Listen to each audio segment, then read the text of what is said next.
Ladies and gentlemen, it is the first of three consecutive nights of NASCAR action at the Phoenix Raceway on Championship Race Weekend. And today we have the NASCAR Craftsman Truck Series as they take place for the Craftsman 150 at Phoenix tonight.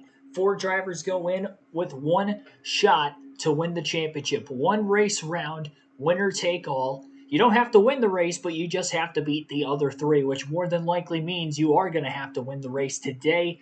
We'll go through those four championship drivers here in a matter of moments, but before we get into tonight's race coverage, be sure to hit that like button, subscribe for more daily NASCAR content. Latest start time to a stream ever on the channel here tonight, 10 p.m. Eastern Standard Time on a Friday night. That is because the Truck Series is out in Phoenix. They wanted this to be a night race, obviously for a lot of the locals to get to the track on a Friday night. Obviously, the race was going to have to start late because I think it's only like 4 o'clock. It's 7 o'clock over there right now. They also did have qualifying earlier today for not only the NASCAR Craftsman Truck Series, but the Xfinity Series had their full practice session after qualifying for the Truck Series a couple of hours ago as well. So a lot of on-track activity today. The Truck Series took place on track for the first time this weekend yesterday when they had a 50-minute practice session for today's race.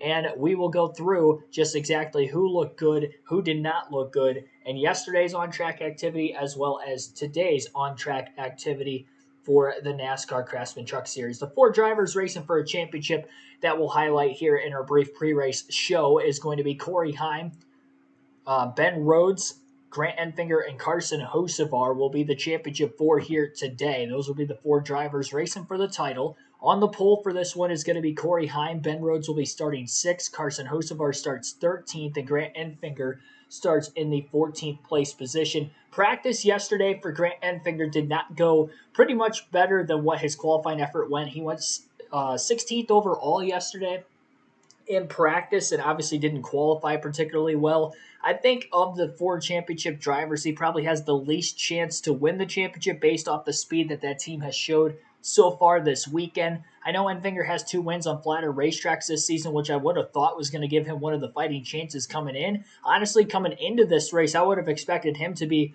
right up there competing with Corey Heim because Heim has been very good on the short flat tracks as well this season, but for whatever reason, not that much speed out of the 23 truck, I should say, so far this weekend. So I'm going to lean away from Grant Enfinger as my pick to win the championship.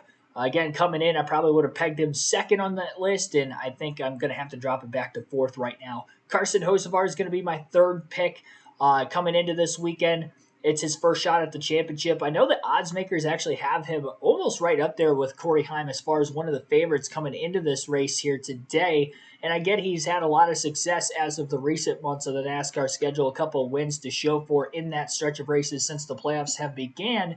But the problem is here for Hocevar, again, is this weekend, much like Grant Enfinger, outside the top 10 in practice and qualifying. He qualified 13th, which was a step in the right direction today from where he was yesterday. He was 21st overall in practice yesterday. His teammate Bailey Curry not only out-practiced him, but out-qualified him as well. So maybe they can get a setup similar to that of the 41 team that can maybe get Hocevar a good, solid top 10 run. But I don't think a top 10 run is going to be enough to win the championship today when you have 2 of the other championship 4 drivers starting in the top 6 positions. First of which is going to be Ben Rhodes in the 6th place position for tonight's race. Wasn't that great in practice yesterday, right around 10th place, but picked up quite a bit on the charts for today in qualifying. Ben Rhodes has won a championship right here at Phoenix before in the Truck Series, so the experience is going to come into play. I pegged him coming into the week as probably the 4th favorite for the championship, but I'd say he's the 2nd favorite. And if given the right opportunity, if Corey Heim has a speeding penalty on pit road or gets into an incident on a restart, because we know the Truck Series can be wild, especially here at Phoenix on restarts. We've seen Championship 4 competitors get involved in incidents throughout the course of the night. And I would not be shocked if that happened again here today. If that does, I think Ben Rhodes is going to be the one to steal the championship. But if that doesn't happen, I think it's all Corey Heim's to take. Fastest on the track today in qualifying. 2nd fastest in practice yesterday, and he had the fastest 10, 20, and 30 lap average. He clearly has the fastest truck this weekend, and clearly the fastest truck of those in the championship 4. So I think it's pretty obvious pick here for this, or not really this weekend's picks, but obviously for tonight's race. Corey Heim is my pick to win the championship, and I do think he will win the race as well. Having that track position early should help him. Again, the big thing is minimize mistakes potentially on pit road or whatnot. And so far this season, he's done a pretty good job of that. He hasn't really ran into many issues, both with the pit crew making mistakes and him on pit road potentially making mistakes. It just has not happened at all throughout the course of today's race. So we will go through the starting lineup for this one as we have trucks rolling out onto the racetrack now as they are checking pit road times here in a matter of moments, making their parade laps for the start of today's Craftsman Truck Series Championship race at Phoenix, the Craftsman 150. On the pole again, Corey Heim.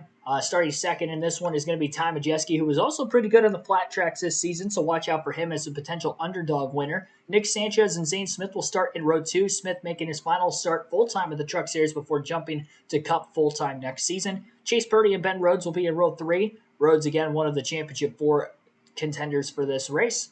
Jack Wood and Christian Eckes will line up in row 4. Last race for KBM in the Truck Series. Remember, in that 51, we'll see if they can go home swinging. Rajah Caruth and Jesse Love in row number 5. Caruth's had some good qualifying efforts so far this season. Has been kind of inconsistent with his finishes. We'll see if he can get a good run in his final race of 2023 tonight. Bailey Curry and Taylor Gray will line up in row number 6. Curry, the fastest niche motorsports Chevy in practice and qualifying this weekend. His teammate Carson Hocevar starting just behind him on the inside of row 7, and Jake Garcia to his outside. Dean Thompson and Derek Krause will be in row number 8. Krause in the 77 truck this weekend for Spire Motorsports. Grant Enfinger and Jake Drew will line up in row number 9. Enfinger, again, the last of those Championship 4 drivers in qualifying and third fastest of them in practice yesterday. Drew in the 61 truck as well this weekend. Tyler Ankerman, Stuart Friesen will line up in row 10, an abysmal playoff stretch for Friesen since missing the playoffs, looking to finish strong here to end his 2023 season today. Sean Hengarani and Daniel Dye will line up in row number 11. Haley Deegan, Stephen Parsons in row 12. Tanner Gray and Colby Howard in row number 13. Row 14 will be Caden Honeycutt and Matt Crafton. Connor Jones in the 66 truck once again tonight will be on the inside of row 15 with Chris Hacker to his outside. Lawless Allen and Christian Rose will line up in row 16. Mario Andretti, Spencer Davis in row 17. Nick Lights, Tyler Hill going to round out the field in row number 18 for tonight's race. So once again, that is your starting lineup for the Craftsman 150 here tonight at Phoenix. Last minute pre-race updates. The race tonight is on Fox Sports 1, and here is the booth coverage up until the drop of the green flag. Work with each of them for the past 2 seasons, and as we talk of the truck itself, very good this weekend. He said in comparison to the one that he won with 1 year ago here in Phoenix. Amanda. Regan eliminated from the championship at Homestead. Christian Eckes personally went by the shop to remove the red spoiler from his truck. He said that it was a motivating experience of reflection that has left him with one final goal this season, and that is a win. Josh? Well, this time last year, Ty Majeski and the 98 team were a member of the championship for competing for a title, but a bad second round this time around, and the suspension of crew chief Joe Shear Jr. cost them a shot to get back and compete once again. Well, I talked to Ty earlier. He said, yes, it was frustrating. Of course, they had a very bad second round, but he said that doesn't mean we had a bad season. He said we learned a lot, we grew, we showed we can win anywhere, and we can be consistent. And by the way, they qualified second. Widely believed to have a truck good enough to win this race. He said, hey, let's go out and spoil things, guys. Ty Majeski is certainly one to watch tonight. But we're happy to bring you 4 onboards tonight. We'll be riding along with all 4 championship contenders, Michael. Check out those eyes, too. They're wide open. They're ready to attack. Grant Enfinger rolling from the 17th position. We're going to be on board with him as he shifts it up into 3rd gear and rolls around. They're also going to ride along with Carson Hocevar. This is the Worldwide Express Chevrolet. He's won 4 times this year. Looking for one more win. He's going to start from the 13th spot. It's taken me all week to get here, Phil. This is my championship pit. Ben Rhodes, he's qualified in the 6th position. Loved his truck last night in practice. Talked to his crew chief, Rick Lucius, and he's confident about what they have. And if you need a gamble, you need that Hail Mary late in the race, He'll do it. He's the guy.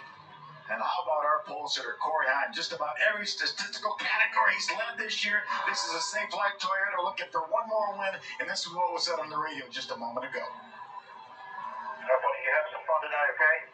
Try to stay a little bit loose, stay focused. All day long, no matter what happens, you need to stay calm, stay focused, and we'll work through any adversity we need to. Love to hear the pep talks on the radio, especially for young Corey Heim, the 21-year-old. Heim is going to lead the field to the green. He came in as the championship favorite, not only into this race, but through most of the season. The regular season champ. Now can he win the playoff championship? The one that matters the most. As he takes the field through the Geico restart zone, the green flag is in the air, and our first of 3 NASCAR championship races this weekend is underway at Phoenix. Everybody shooting down to the apron through the dog leg, 2, 3, and now 4 wide up at the front of the field as they enter turn 1. Some of those trucks up on the outside lane, able to try to pull clear of Corey Heim as it's Ty Majeski who's going to get out in front off of turn 2 on the opening lap. Heim to second right behind him, and Ben Rhodes jumps up to third, I should say, from 6th place off the start. Great restart there for Ben Rhodes. Still 3 wide back behind the top 3 cars as they cut down to the dog leg once again. Lap 1 in the books. Majeski leads the opening lap of the race. A lot of trucks still on that bottom lane, all the way down on the apron, a couple car lengths below the yellow line. In the middle of turns 1 and 2, even on the second lap, as they're still trying to get organized middle of the pack following the initial start of the race. Top 5 positions after lap 2 would be Ty Majeski in the race, lead by 0.3 of a second over Corey Heim in second. Ben Rhodes is third, Nick Sanchez up to fourth, and Zane Smith rounds out the top 5. Taylor Gray trying to pull off a slide job on the one truck of Jesse Love. Love will be in the Xfinity Series full-time next year. Getting a truck start here today for Tricon Garage. He'll be racing at Richard Childress Racing in the 2-car next season. Fresh off the ARCA Championship this year for Love. Getting a start this weekend at Phoenix with ARCA off and already done for the year. Grant Enfinger trying to charge his way through the field, but has in fact actually lost a couple positions from the start. He's back to the 19th place position after qualifying in 17th place. Enfinger just, not great so far this weekend. A spin right in front of him. Stuart Friesen going to go around. Barely keeps it off the wall after contact from behind. That was right in front of Enfinger, and the caution is out for the first time today at lap 5. So a lap 5 caution in the middle of turns 3 and 4 at Phoenix. Stuart Friesen gets tagged in the left rear corner panel. Goes around for a spin. And just narrowly missing him to the inside was Grant Enfinger in the 23. So we're under caution for the first time today. Tires right now. Watch the big slide by Stewie. Bam! See the 77 got loose, had to chase it up the hill. Nowhere for Stewart to go. What an amazing job, as you mentioned, Haley Deegan did. All 4 tires locked up. That's just fun to see when a driver does something special. She was hooked together with another truck to her inside. But Wow. Stayed out of the 52 truck. How about Grant Enfinger on board right here? Woo! A little too close for comfort, boys. I talked about making big moves early. Well, That's 2 spots. There you go. Look at Grant's helmet. He gets an A for effort there. Looking good. Needs the truck to be a little bit better. Grant Enfinger back in 16. 6 laps in. Ty Majeski leads Corey Heim in Phoenix. Stages 1 and 2 tonight will each be 45 laps. Final stage 60 laps. Although points are not on the line for the top 4, the championship is going to go to the best of the 4 of them in the finishing order. Points are still on the line to separate everybody in the point standings from 5th on back. Everybody that qualified for the playoffs of the 10 drivers still eligible, obviously, to finish as high as 5th in the championship standings, even if you were eliminated in a round prior or a round ahead of other drivers. So Christian Eckes comes into tonight 5th in the point standings over Nick Sanchez, and a pretty comfortable lead for 5th for Christian Eckes as he is 43 points ahead of Sanchez. Most points you could score in a single race is 60 if you win both stages and the race. Sanchez qualified pretty well, but so did Eckes, so it's going to be tough for anybody to really catch Christian there. Zane Smith is over 100 points behind Eckes, so he can only move up as high as 6th in the standings, but it's going to take a near max points day and Sanchez to get in an early incident for that to happen. So the defending champion looks like he is more than likely going to finish right around 7th, if not worse in the standings, depending on how the other 2 ThorSport trucks of Ty Majeski and Matt Crafton do behind him. And, of course, Majeski out in front right now. Matt DiBenedetto also qualified for the playoffs, but remember, he has not ridden the last few races as he was out of the 25 truck at the Rackley Roofing race team. for the final 3 races of the season. And they did not make a start here today. Carl Edwards was originally scheduled to run that 25 truck for tonight's race at Phoenix. Not the case. The team did not make the travel.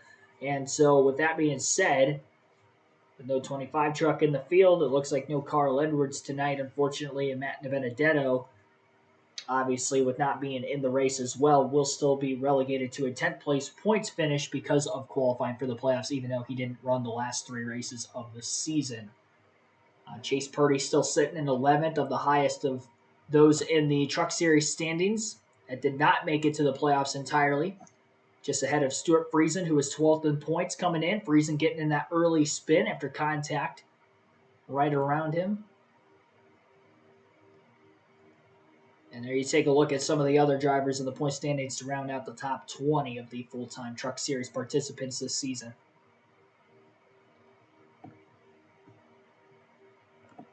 An incredible season so far for Corey Heim. We'll see if he can complete the championship here this weekend. Although he only has a couple wins on the year, his consistency has been far better than anybody else. I mentioned he won the Truck Series regular season championship. Remember, he also did that with not even starting all 16 races in the regular season. He only made 15 starts. He missed Gateway due to an illness that week. Still ended up winning the regular season championship. And even with missing that race, he only had 2 races that he ran in this year that he finished outside the top 10. That is the key right there to winning a championship, is consistency. And I know wins are valued way more nowadays than what they ever have been before. But it is good to see Corey Heim be as consistent as he is throughout the course of the season, regular season and playoffs. And that has led him once again into another championship opportunity here today at Phoenix. And so far, so good. Even though he's in the 2nd place position, he is beating the other 3 playoff drivers, leading into this restart at lap number 10 at Phoenix. Carson Hocevar up 1 spot, but Ben Rhodes has gained 3 spots, running in the 3rd spot. Yeah, he was very, very confident when I spoke to him earlier today about that truck. But I'm like you guys, I love what Grant was saying. We got something we could race him with. And he's back in traffic. That is even more impressive that he likes the way it feels with all those trucks around. Michael, we had fun. Back to racing here as Corey Heim leads him into the restart zone for the 2nd time. Actually, he is not the control car this time. He is back on the inside lane like he was off the start, though. Ben Rhodes is going to go up the middle to take it 3 wide underneath his teammate Ty Majeski, just to the outside of Corey Heim. Nick Sanchez almost got to the inside of the 11 truck to take it 4 wide. Heim sends it through turns 1 and 2, slides up nearly into the side of the 98. He does have the 99 clear, and they're door-to-door for the race lead down the back straightaway into turn 3. Ty Majeski in the outside groove still. Corey Heim down on the bottom. Cannot stay alongside Majeski off turn 4. Ty Majeski leads the lap by a car length and a half over Corey Heim in 2nd. Single file is the top 5 position, still scrambling from 6th on back as they're running side by side through most of the running order positions in the back half of the top 10 through turns 1 and 2. Carson Hocevar on the move, gets to the inside of the 38 of Zane Smith, near contact with trucks just in front of him with Chase Purdy, and it looks like Raja Caruth as well in the mix there. Taylor Gray, actually, it was the truck to the outside of Chase Purdy. Zane Smith was able to pull back around the outside of Hocevar. Hocevar staying down on the apron again through 1 and 2, a lower line than pretty much everybody else, both just in front and just behind him. Trying to do something different. Of course, a little bit of clean air there. By running that low, he just can't get the run off the exit of the corner, and now that allows for Christian Eckes to get by the 42 of Hocevar on the outside lane as well. Zane Smith dive bombs to the apron after a good run off the top. He's trying to get by the 17 of Taylor Gray still. Battle for 6th place on the racetrack. Smith is going to be clear in the middle of turns 1 and 2 and will slide up in front of the 17. Hocevar has a truck very tight to the inside of him. That was Raja Caruth in the 24. Slowed Hocevar up just enough. And Enfinger is starting to close that gap now following this restart. And Enfinger already has moved up about 8 positions since the caution. He was running in the 19th place position, now 11th. Gets by Caruth for 10th. And Grant Enfinger's on the move. Trying to make a run at it. All 4 Championship 4 competitors in the top 10 right now. 2nd, 3rd, 9th, and 10th in the running order. 14 laps complete so far today. Again, 45 laps in each Stage 1 and Stage 2. There will not be any need for green flag pit stops at either of the 3 stages tonight. So it may make speeding on pit road a little less likely, at least entering pit road.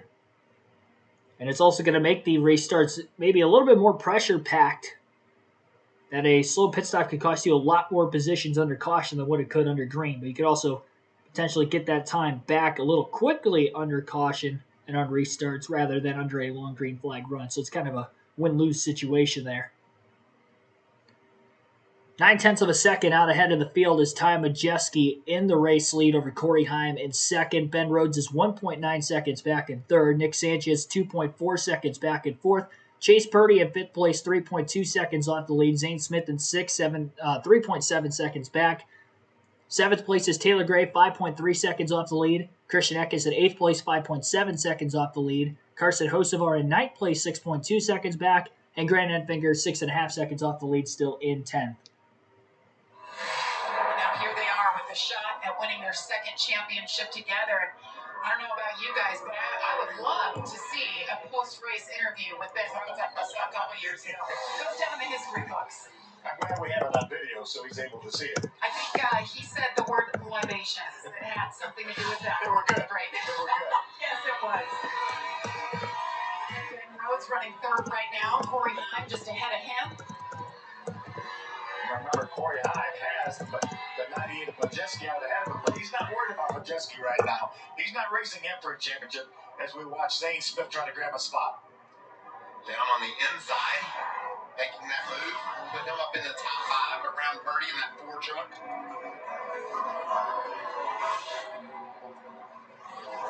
Chase Purdy with some good runs he's been putting together the last few weeks, and that reminds me, this is the last race for Kyle Busch Motorsports as we know it. He sold the team a couple of months ago. They made that announcement. They're moving over to Spire, but just want to say, hats off to Kyle Busch, what he's meant to the Truck Series, what he's meant to the drivers, the future stars of the sport. 100 wins, over 50 different drivers. 2 of the 4 championship contenders on Sunday drove for Kyle Busch. So Kyle, thanks for all that you've done. About Matt Grafton, we talked about him in qualifying having a struggle. He said he liked his truck in the long run. He's all the way up. He's advanced several positions in the 16th position, passing trucks on these on the start and the restart. Fast truck right now for Matt. Matt Grafton up 10 spots, and he had the best interview earlier. He said, at my age of 47, I'm a nicer man. I'm just going to try a nicer side. Give a shout out to that 25 truck of Stephen Parsons. He had to go to the rear. He's gained 11 spots driving through the field in that 25. That's a backup truck. Had a flat tire or something fell in the right front suspension last night in practice. Had to change trucks. And doing a nice job early. Phil, that's your start. I do so much. Really appreciate Rackman moving him, folks, for Stephen put on that truck. 21 races in, 21 laps in, 129 laps to go. I'm going to be honest, I didn't know Stephen Parsons was Phil Parsons' son this entire time. He's been in a lot of Xfinity Series races this season, part-time in the Truck Series as well. And that's the first I've even heard of that, to be completely honest. Quick shout-outs to those of you watching the race right now in Stage 1. Doran Davis, Terry Lewis, Robert Goodrich, Mark Witkowski, Chris Ellis, Moto Mac 805, Roxy Bollinger, Frank Powers, Oscar Ramirez Herrera, Ken Baran, Michael Turner, and others. Thanks for tuning in. I did put up a poll in the chat just before the start of the race today for who you think will win the championship tonight for the Truck Series. Very tight poll between 3 different of the 4 potential voting possibilities. Corey Heim at 32% leads the way. Now make that a tie at 32% between Corey Heim and Carson Hocevar. Ben Rhodes has 26% of the votes, and then Grant Enfinger with 11% of the votes is in 4th. He's the last of those 4 as well. So very tight. You guys will have until the end of Stage 2 to vote for who you think will win the championship here today at Phoenix, and that will be your guys' vote as the fans collectively on the channel to root for, I guess, the rest of the way. And we'll see if your guys' prediction in the poll will be correct or not. Up to 39 likes on the stream. Our goal is 100 guesses, or our our goal is 100 likes for the stream today. So already at 39 in the early going. Appreciate that. Right around 100 people watching. Appreciate you guys staying up late on a Friday night to tune in to the live commentary stream for the NASCAR Craftsman Truck Series. We will still have more NASCAR coverage throughout the course of this weekend with our live commentary for tomorrow night's Xfinity race starting at 7 p.m. Eastern Time and at 2:30 p.m. Eastern Time on Sunday. Don't forget there is a time change Saturday night into Sunday for a lot of us in the U.S., really around the world, I think. But I don't know how many people around the world do the time change. In the U.S., I know for a fact there is a time change this weekend, so be aware of that when hopping on for the start time on Sunday for the Cup Series race. But 2:30 is the start time Eastern again on Sunday, 7 p.m. tomorrow night. 19 laps to go currently in Stage 1 in today's NASCAR Craftsman Truck Series Championship at Phoenix. A 1.4 second lead for Ty Majeski and Corey Heim post-commercial break. Heim leading Ben Rhodes by about 3 seconds right now. Two fastest trucks on the racetrack, easily the top two. And in fact, Corey Heim that last lap ran a lap time of about 3.5 tenths quicker than Ty Majeski at the front of the field. So I almost wonder if Majeski might have pushed so hard early in the run, and now over the course of this long run, his tires are starting to eat away at him, and Corey Heim is chipping into that lead, and that seems to be the case. Heim now just 1 second off of the race leader, Ty Majeski, and I don't think Majeski really dealing with a whole lot of lap traffic right now that could be eating into those lap times as well, although he has gotten into lap traffic. Currently 32 of the 36 trucks in this race are on the lead lap. One caution back at lap 6 already for Stuart Friesen going for a little spin in turns 3 and 4, but every truck's still in this race. No major damage on anybody that was involved in that incident. Couple more spots gained, it looked like there for Hocevar and Enfinger during the break, up to 8th and 9th place, and obviously still Heim and Rhodes 2nd and 3rd in the running order. Majeski a little bit quicker than Corey Heim this last lap. I'm not sure what happened to Heim. He was only 1 second off the lead about a lap or two ago, and now he's 2.2 seconds back. Might have had a big moment off of the screen from what Fox is showing. The race once again here tonight on Fox Sports 1. Xfinity race coverage on USA Network tomorrow and on your local NBC affiliate for Sunday's NASCAR Cup Series coverage. If you're looking for visuals, but if you're looking for commentary, we'll be right here live on the channel.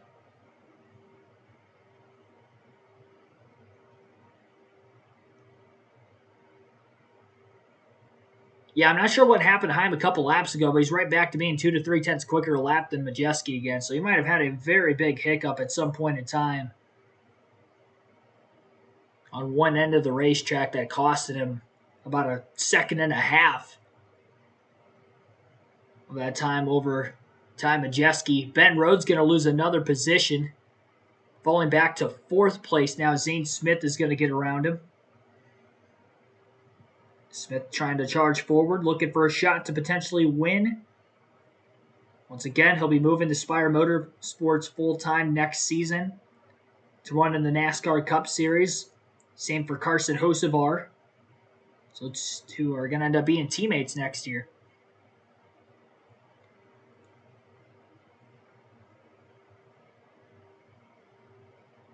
A little bit interested to see how much ground Hocevar and Enfinger can make up on the leaders throughout the course of this race.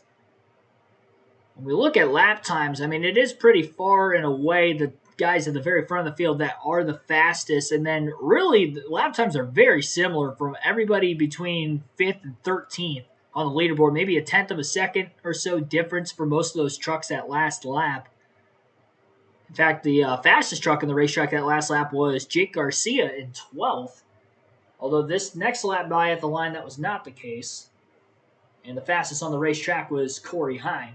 He dropped to 28.445, 4 tenths quicker than Majeski at the front of the field. So he is starting to run and back down again, and I'm sure he would like to have that lane choice if possible. He did a much better job the second time around on the inside of the lane, but obviously taking the inside for the initial start did not work out well for him. He qualified on the pole, and Majeski's led every lap. Outside lane, definitely the preferred one on the restart. It's mainly because if you can't pull clear in the middle of turns 1 and 2, then the car on the outside is going to have so much momentum off of turn 2 into turns 3 and 4. And even if you're still side by side, 3 and 4 is more bank corners, so the likelihood of getting an even better run off the high side there is more likely than what you would in turns 1 and 2. Himes cut the lead down to 1.1 seconds. Fox on a full screen commercial break right now. We'll stay here with our live commentary coverage. Average race speed of 105.63 miles per hour to this point.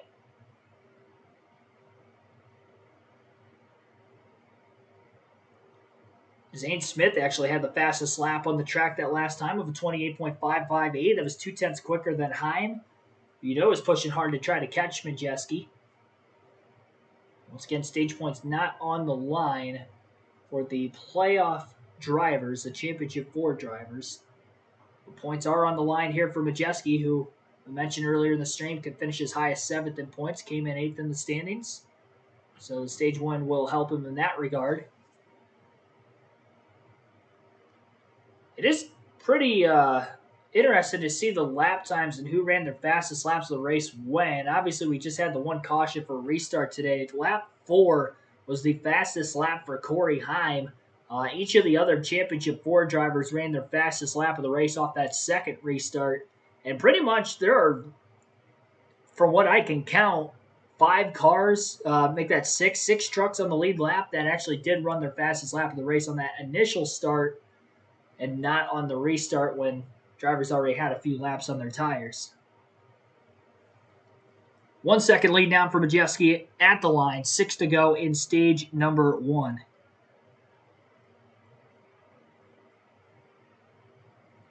Heim going to pass another lap truck through turns 1 and 2 in that bottom lane. No more lappers between the top 2 in the running order.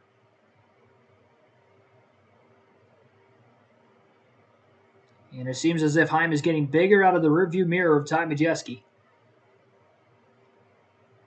I am curious to see how hard Heim is going to try to push it to make the pass on the 98 truck, knowing that there aren't points on the line here. Obviously, again, that track position is going to be huge if he can get by the 98.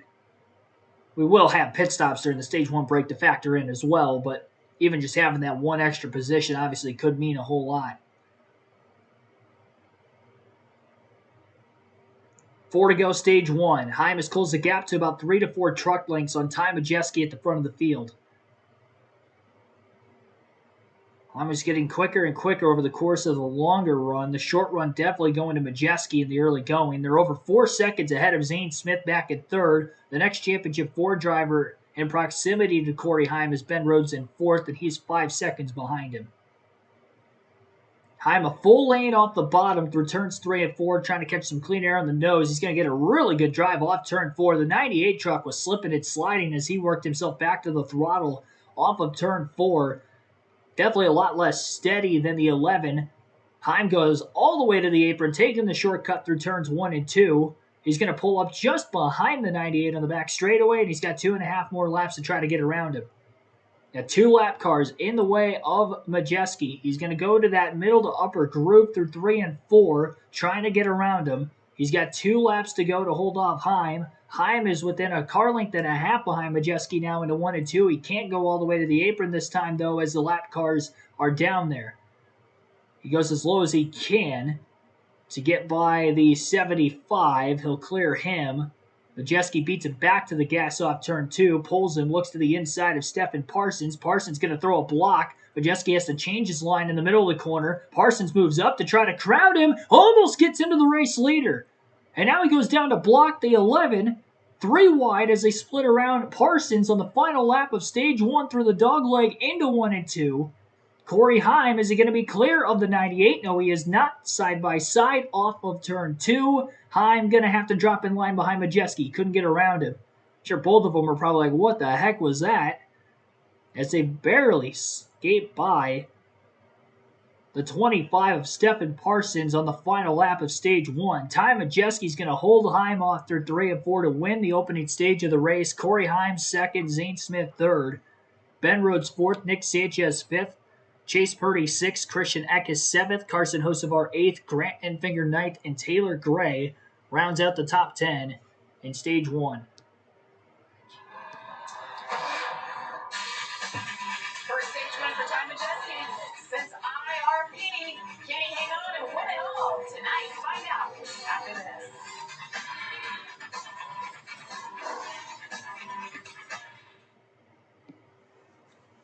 Thomas Roth, Candy Cox, Smokey in the pot. Thanks for tuning in.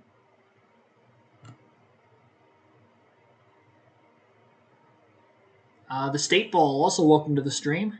Wade Solinsky, welcome. Now, I still have a beard. It's just a lot less. I'm kind of regretting trimming it down a little bit. It makes me look younger, but it makes my my chin / jawline non-existent compared to before. And then I kind of realized I was supposed to go to a Metallica concert in Detroit next weekend. I'm like, oh shoot, I should have waited to do what I did.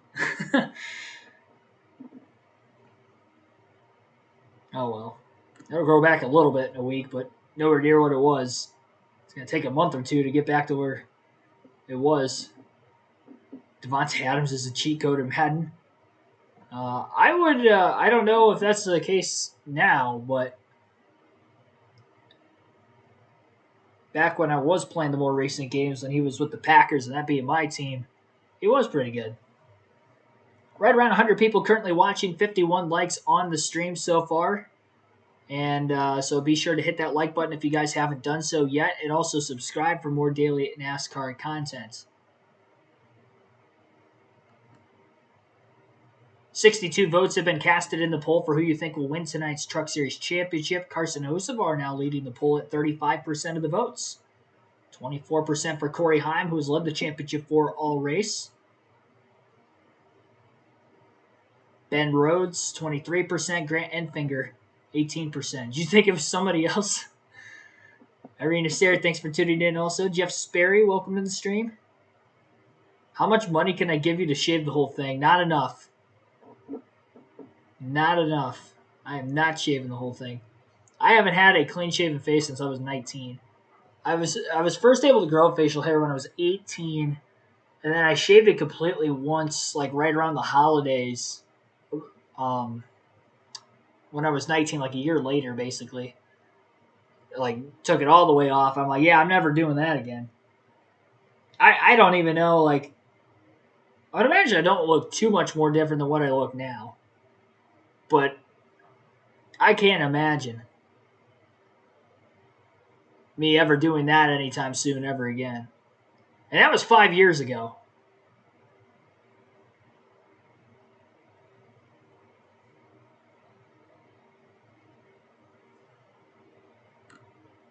My head just looks overall smaller. I feel like it's just more disproportionate than what it was. Part of that might be because I've been working out the last couple of years, and that wasn't really the case when I was last clean shaven. I was like 155 pounds. 6'4", just very, very slim. Especially in traffic. Gonna take the right rear rubber out, and it looks like they're putting scuffs on, Amanda. Well, Brandon Enfinger just rubbed his Bitbox Actusi sticker to Goodyear, so we're going to go on that 23 there towards the end of this first stage. Brandon Enfinger was battling with the tightness of that truck. Jack Hensley saying, don't worry, bud, we're going to get it ready for you. They're going to do a little track bar adjustment, some air pressure, and he said, go, cat, go. Brandon?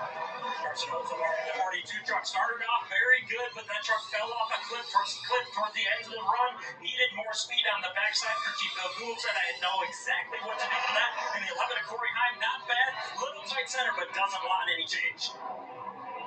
Wow, what a long pit stop for Ben Rhodes.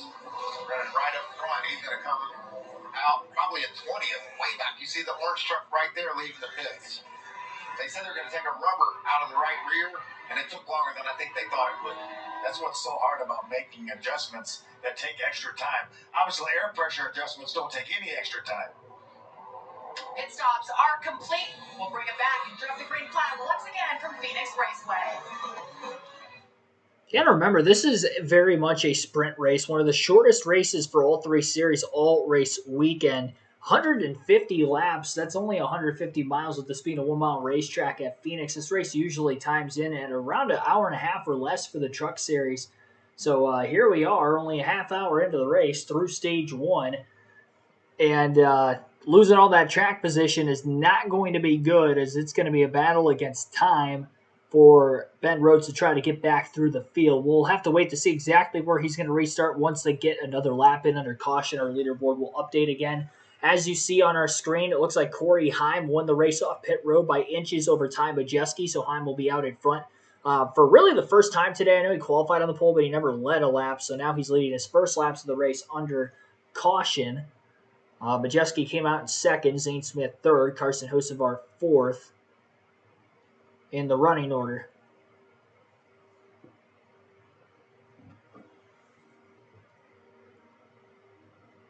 Waiting to get stage two underway.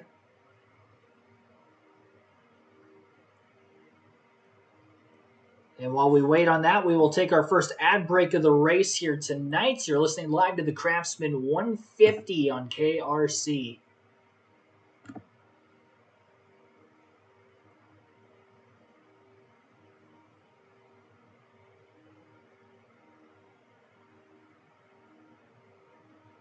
Under yellow for the stage one break. This is the second caution of the race so far.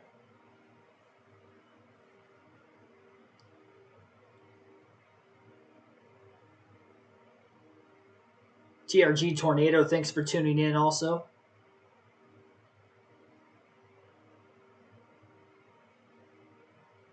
Look way younger. No, I know I do. I can tell a difference in the mirror. I had to go to the bathroom when I was at work yesterday, and I actually kind of like semi forgot that I had trimmed the beard earlier in the morning, and I like saw myself when I walked in. I was like, "Whoa, oh yeah, that's right." It just kind of startled me for a second. I'm like, "Oh yeah, I did do that. That's right."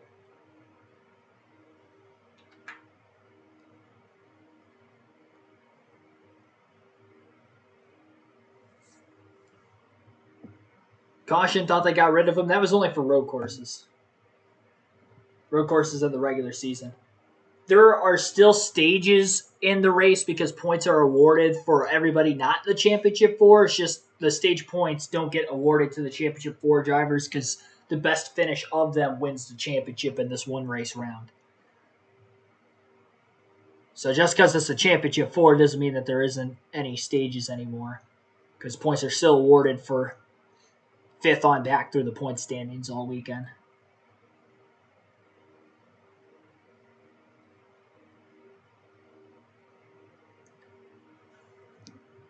Rhodes, though, some issues. Slid back, lost about 6 spots. Grant Enfinger now just behind him. Carson Hocevar with a pretty decent stop for him. Yeah, Carson gained 4 spots on that pit stop. That got out better than I thought he was after that long adjustment they made, and then a little bit of potential contact as he exited pit road. We listened to the radio, and he was upset about something that Jake Garcia did. Getting ready. Headed for the restart zone. Corey Heim on the outside lane this time. Learned from his mistake of taking the bottom at the start, but you live and you learn, and now he's back up at the front of the field once again. Green flag in the air, stage two underway as we have 96 laps to go in Phoenix. Not a good launch for Hocevar on the inside of row 2 there. Gets a good push, though, in the front stretch dog leg. Heads that momentum into turns 1 and 2. Can't carry a whole lot of speed on the bottom, but looking to slide up into fourth. Corey Heim easily cleared the front of the field as Majeski and Smith are side by side for second, headed to turn 3.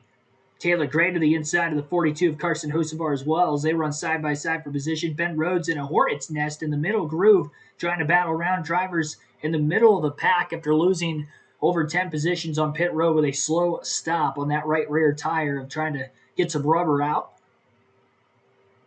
And that major adjustment, we'll see if that'll be enough to try to work himself back in the right direction, but he's got a lot of time to have to make up, or a lot of ground to have to make up in little time to get there for the remainder of this race. We're only guaranteed one more caution the rest of the way. Well, as I say that, caution's out again. 30 truck hard into the wall.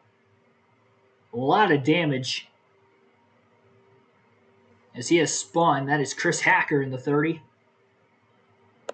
Slid driver's side first into the turn 3 and 4 wall. Looks like Marco Andretti in the 7 also has quite a bit of damage to the front of his race truck. So at least a 2-truck incident, bringing out our third caution of the day at lap 56. Hacker is moving, which is a good sight to see, by the way, and he is hopping out under his own power from his race truck following that hit. Make some repairs and get back out. Chris Hacker from Noblesville, Indiana, making his 5th start this season. Glad to see he's out okay. We'll step aside. 94 laps to go from Phoenix. Corey Hines, Zane Smith, your leaders. Hacker looks pretty upset, pointing the finger at somebody. I'm not sure if it was Andretti that was circling back by or maybe somebody else that caused it, and Andretti was just kind of an innocent bystander that got collected in the incident. Not sure exactly where those 2 trucks were running. I would imagine they were both on the lead lap, but not sure exactly where they were in the running order at the time of the incident. Didn't see a replay quite yet. Back under commercial break once again. So with that being the case, we will take another ad break here, our second one of the day. And we'll continue our Stage 2 coverage on the other side. You're listening live on KRC to the Craftsman 150.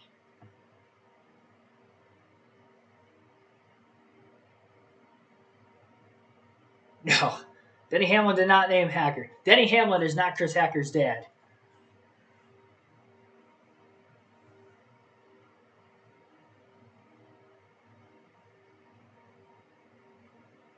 Tanner Gray speeding on pit road. Missed that. I think he was outside the top 10 before that had happened, so he wasn't really up in contention to this point in time. How about Corey Himes' pit stop? Wow, yeah, quick stop. Having that number 1 pit box qualifying on the pole this weekend, that's huge for him. That's why qualifying going to be really important for the Xfinity and Cup Series tomorrow, so if you have a chance to watch it, I highly recommend doing so.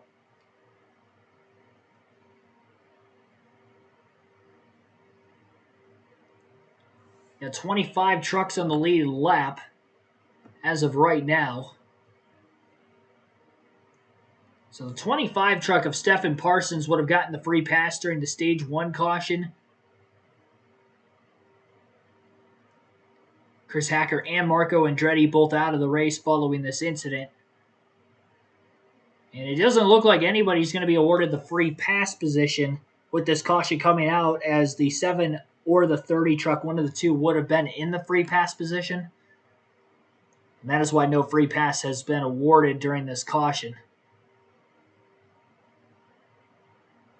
Which is a tough break for Nick Lights, who is in 26 right now, but by way of that rule, again, no free pass will be awarded.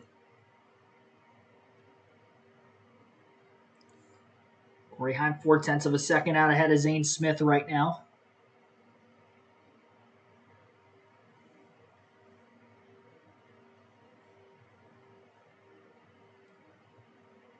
Ben Rhodes back up to the 13th place position. Last of the Ford Championship 4 competitors. Most of our gained a couple spots on pit road and a couple more on that restart to get to 4th place. Lined up on the inside of row 2. Stayed within those first 4 positions after finishing 8th in Stage 1. So that is a huge swing there. We'll see if they can keep the momentum up in the right direction.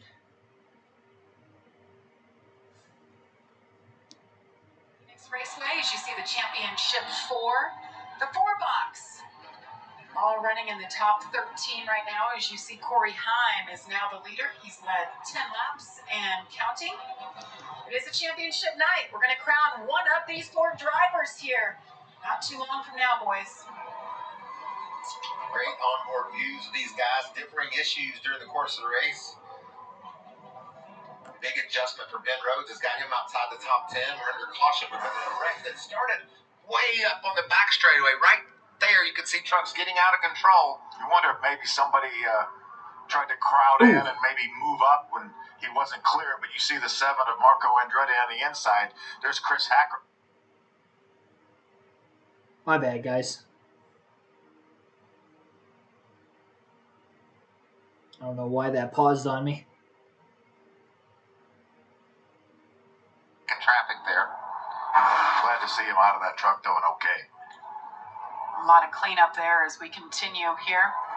There's Marco Andretti, best known for being an IndyCar driver, and of course, that famous last name, Mario Andretti. I don't know why that keeps cutting out on me. Usually doesn't. Center before we can hear from him. But we'll step aside. Stage number 2. They're cutting a commercial anyway, so I guess that doesn't matter.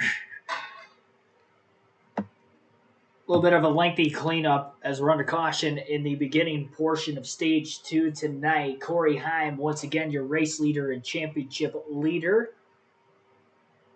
The other Championship 4 drivers, Carson Hocevar currently in 4th, Grant Enfinger in 7th, Ben Rhodes in 13th.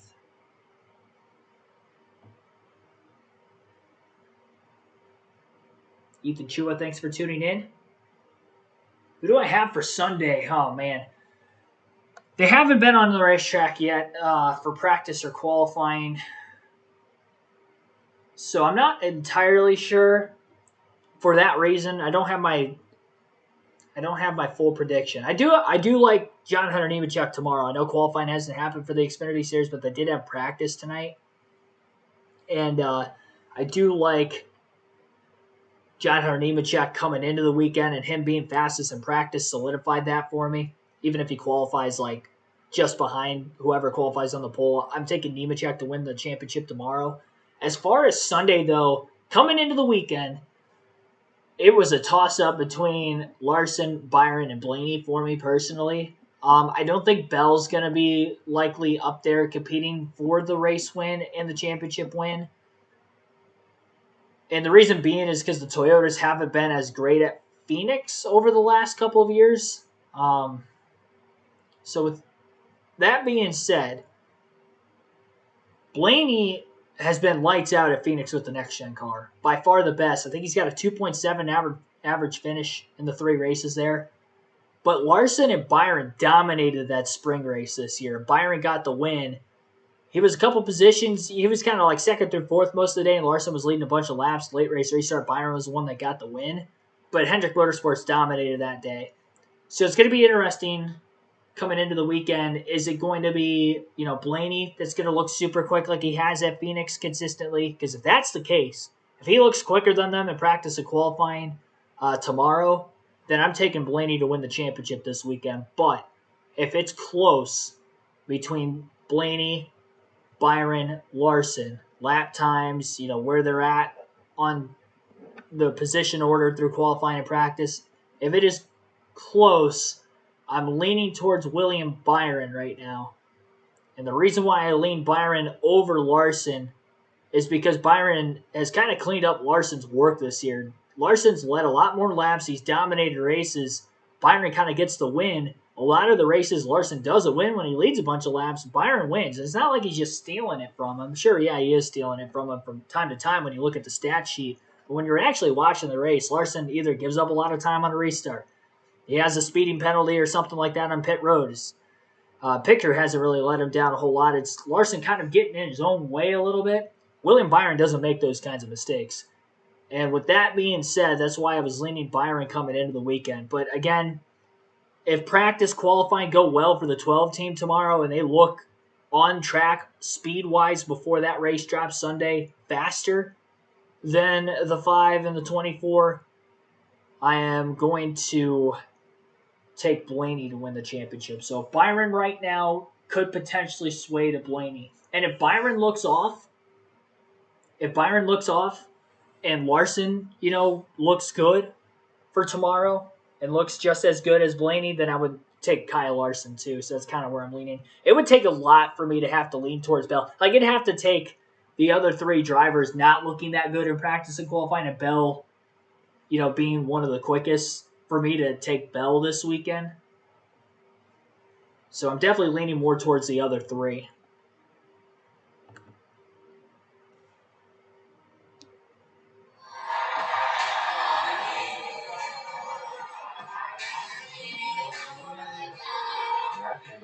the pressure, I think, pretty well so far. Yeah, I mean, I feel a lot of pressure with this weekend being probably the biggest race of my life. Honestly, like, there's pressure all the time. Usually, for me, when I start to kind of feel the butterflies will be before the race, right before intros, as we're going to hop in the back of the pace trucks.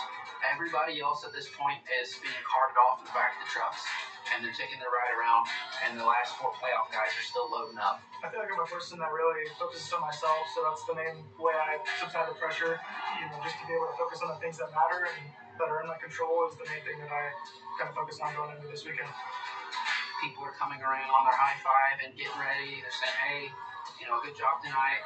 Don't ruin the opportunity." Something stupid like that. My past, I really feel like that pressure makes me better. I really like being in this position. I've always, felt pressure being a good thing, and it motivates me to be better. I don't feel any pressure. I think we're plenty capable of winning a championship. We've won the most races.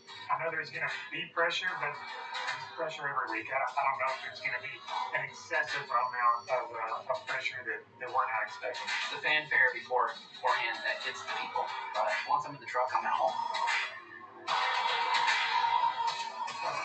That's what I love about racing and about sports. Everybody faces pressure. They all handle it and they feel it at different places. But, like Ben Rhodes said, it all goes away once you get in your truck, you strap in, and you put that helmet on. Yeah, flip that switch and start that motor. But Corey Heim is putting a little more pressure on the other three by putting his truck up front and being so fast. But there's a lot of racing left, and we've seen so many twists and turns here in this championship battle in Phoenix over the years. Corey Heim at 21 years old, just how he carries himself, how he handles himself in different positions and situations. It's been incredible to watch, and he's doing it once again tonight as he'll restart on the outside. Zane Smith on the inside. First time Zane Smith is restarting on the front row. Let's see what he can do with it as green flag waits once again. Great start by Zane down on the bottom, and we go door to door with Heim toward turn one. Sparks flying, trucks going side by side. Craziness. Spectacular restarts. How much fun is this? Corey Heim gets the edge over Zane Smith. Taylor Gray up there in the mix. Ty Majeski swapping back and forth for that top 3 position. How about Grant Enfinger right now on that 5th spot? The best he's been all night. He's been confident. He hasn't wavered at all about what he believed he had in that truck. See Grant now battling the 17 of Taylor Gray for that 4th spot, and he hasn't. The side-by-side battle just ahead of him. As Ty Majeski's gotten on the outside of Zane, and will take that spot. Let's get an update on Grant Enfinger. Amanda. After that last pit stop, Grant Enfinger tells his team it is time to go now. I will be in the top 5 by the start of stage 3. We called his shot. Here we're in stage number 2, and he's up to 4th. And the one man outside the top 10 right now, Ben Rhodes. And we talked about it on that pit stop. They made a large adjustment. It took a little bit longer than expected. He fell out about 6 spots. There's that 99 truck. Just behind Derek Krause in the 77. Good run for Derek. Up inside the top 10. There's Rich Lucius on the box. You wonder what's going through his mind right now. He's putting himself in a position where he might have to do something crazy like we've seen him do so many times. He's not afraid to do it either. And Michael, you called it the call of the year at Homestead. No doubt. Bringing a driver in. That's why he's racing for a championship. That good call. These two know how to get it done. Ben Rhodes, Rich Lucius, 2 years ago, they were the champions here at Phoenix. Let's get an update on Ben Rhodes. Josh. You guys are talking about Rich Lucius being able to be calm in certain scenarios and make some calls that'll get Ben Rhodes back in the game. When I talk to him about it, he says, before races, we go over all different scenarios, so they aren't just pulling a rabbit out of the hat, so to speak. They plan for these sort of things. He said the most important thing I have to do is be confident in my decision, relay that to the driver, because my confidence will spill over to the rest of the team, guys. Into the top 10. Josh goes, Ben. He makes the move around Krause. So the thing that I love about that is when the crew chief makes a call, wow, look at that damage. The crew chief makes a call, the driver's got to trust him. He's got to go do his job, and that's just exactly how that works between Ben and Rich. He's got a tire rub. That's Rasha Caruth. A couple of laps ago, he got together with the 41 of Bailey Curry. the corner here. Raja's going to try to get to the outside. Bailey is going to use the racetrack and move up the hill, make contact with the left front corner of Raja's truck. Battle over the same real estate. You see the outcome. Got a tire rub as well. See if that clearance itself. Sometimes that'll happen, but I think that might be enough damage where you can have some issues because that front end is loose. It's just going to blow back into that tire. Yeah, aero-wise, that's certainly not helping. Speeds upwards of 150 miles an hour at the end of these straightaways. Ruth back there shown in the 24th spot. This young man has shown some promise this year. We haven't heard about plans for next year, so we're not sure. Once GMS, his team, closes its doors after this race tonight, we haven't really talked about that, but that's been heavy on a lot of people's minds for GMS and what they've done in this sport. And they too are moving on. So Brent Edfinger, he tells us he has a ride full-time for next year. We just don't know what it is exactly yet. This run right now inside the top 10, running 8th. We talked about KBM, Cowboys Motorsports, being sold to Spire. 100 wins, well, 45 wins for GMS. Two strong long-term teams that we're losing here from the Truck Series. Warren Gallagher, the founder and owner of that team from Las Vegas, Nevada, his heart and soul so much into the Truck Series. We thank him for all he's done. 2 championships, but his focus is on Legacy Motor Club, and that's in the Cup Series on Sundays. Regan. Well, Jamie, the leader, Corey Heim in the 11 truck, we made a lot of him locking himself so early into this championship tour. Of course, at Bristol over a month ago, the team had a lot of time to work on a lot of different packages with that truck, handling and setup packages. Well, when it was all said and done, they went back to the very first thing that they went to the simulator with, where they test those packages out. All that time, they went back to their original plan. What was tried and true from the beginning is what they're running right now. The latest report from Corey, that truck is really good out front. He likes it. It's a nice call from Scott Zimbinelli. Sometimes maybe you have too much time on your hands to think and overthink your setups. Corey Heim continues to lead with just 15 laps to go on stage number 2. Can he hang on and become the champion? We'll find out. 15 laps to go in stage 2. Halfway home, 75 down, 75 still to go. Corey Heim with a 9/10 of a second lead over Ty Majeski in second. Zane Smith sits in third, 1.7 seconds off the lead. Grant Enfinger in 4th place, 3.1 seconds back. Jake Garcia in 5th, 5 seconds off the lead. Taylor Gray in 6th place, 5.4 seconds back. Christian Eckes in 7th, 6.1 seconds off the lead. Carson Hocevar in 8th place, 6.7 seconds back. Chase Purdy in 9th, 7.2 seconds off the lead. And Ben Rose rounds out the top 10. He's 8 seconds off the lead. Derek Kraus is in 11th. Jesse Love in 12th. Matt Kraft in 13th. Dean Thompson 14th. Stuart Friesen in 15th. 16th place for Daniel Dye. Jake Drew 17th. Connor Jones 18th. 19th for Jack Wood. Bailey Curry in 20th. Stephen Parsons 21st. Nick Sanchez 22nd. Tanner Gray in 23rd. Raja Karut 24th. Colby Howard 25th. Haley Deegan 26th. And by the way, Deegan did get the free pass with the most recent caution coming out. Speaking of which, we're under caution right now, and I think it's for Raja Karuth in the running order. So more on that a little bit. We'll go through the rest of the full field running order. Tyler Ankrum in 27th should get the free pass with this caution. Caden Honeycutt in 28th. Wallace Allen 29th. Spencer Davis is 30th. Christian Rose in 31st. Nick Lights 32nd. 33rd place for, wait on this to update, Tyler Hill. Sean Hangarani in 34th. Marco Andretti out of the race 35th. And Chris Hacker also out of the race will finish last in 36th. Ty Majeski's led the most laps so far with 48 laps led. 30 for Corey Heim, the pole sitter thus far. Majeski was the stage 1 winner. So again, I do believe Raja Kruth had that caution. He had some damage to the left front fender of his race truck off of that last restart. I think it might have finally caved in and may have blown out on him.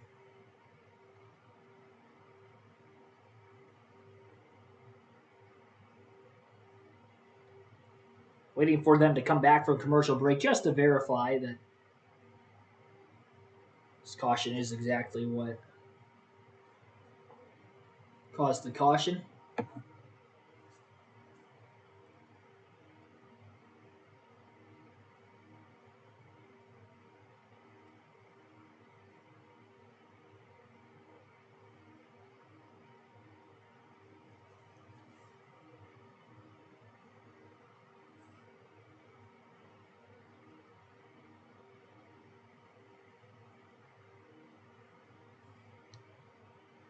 of damage on that left front fender. Oh, look at this. Pit stops, guys. Mixing it up. Yeah, they're in their window. They know they can make it to the end.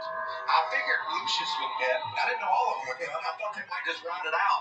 See how many elected to stay out. It's like a lot of our championship contenders maybe did stay out. Here comes host of our Regan. What are they saying on the radio? Well, Michael, they decided it was time for them to come make more adjustments to Carson Hosevar's truck. Just losing grip all around the racetrack. He can't roll the center, has to wait on the throttle. Just been a challenge all weekend long to get that truck exactly to his liking. They're going to work on it a little bit more right now. I like that call. Take advantage of it. Get your truck better. That's fun. We got it. Now we're going to have a totally mixed up lineup when the stage ends, as these drivers will elect to stay out. Stuart Friesen, we saw him have trouble early. He was on pit road here.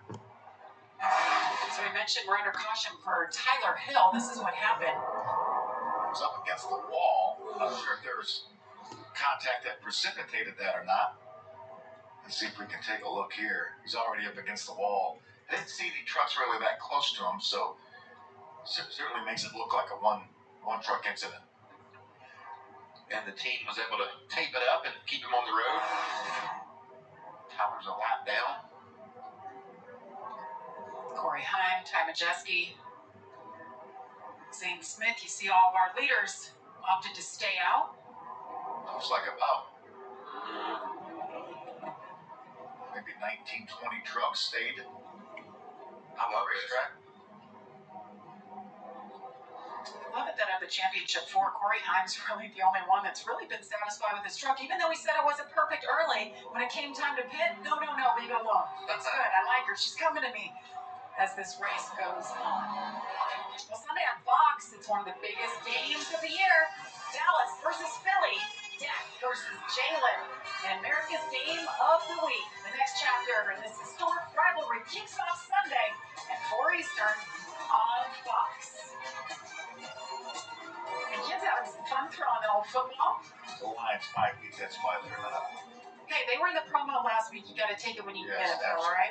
Absolutely. What a year they've been having, though. I love your head coach.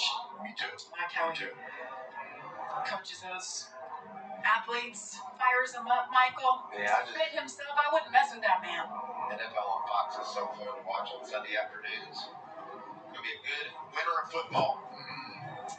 It really is. Let's choose it up, guys. We know where Heim's going to go up top. Pretty much split. And that's because you can go anywhere. You can go everywhere. So you don't want to give up a lane. Carson's in the bottom there. I like restarting from the outside when you have a choice like Corey Heim. We saw that play out earlier today in the Arca Menard Series race. Every restart, the outside prevailed.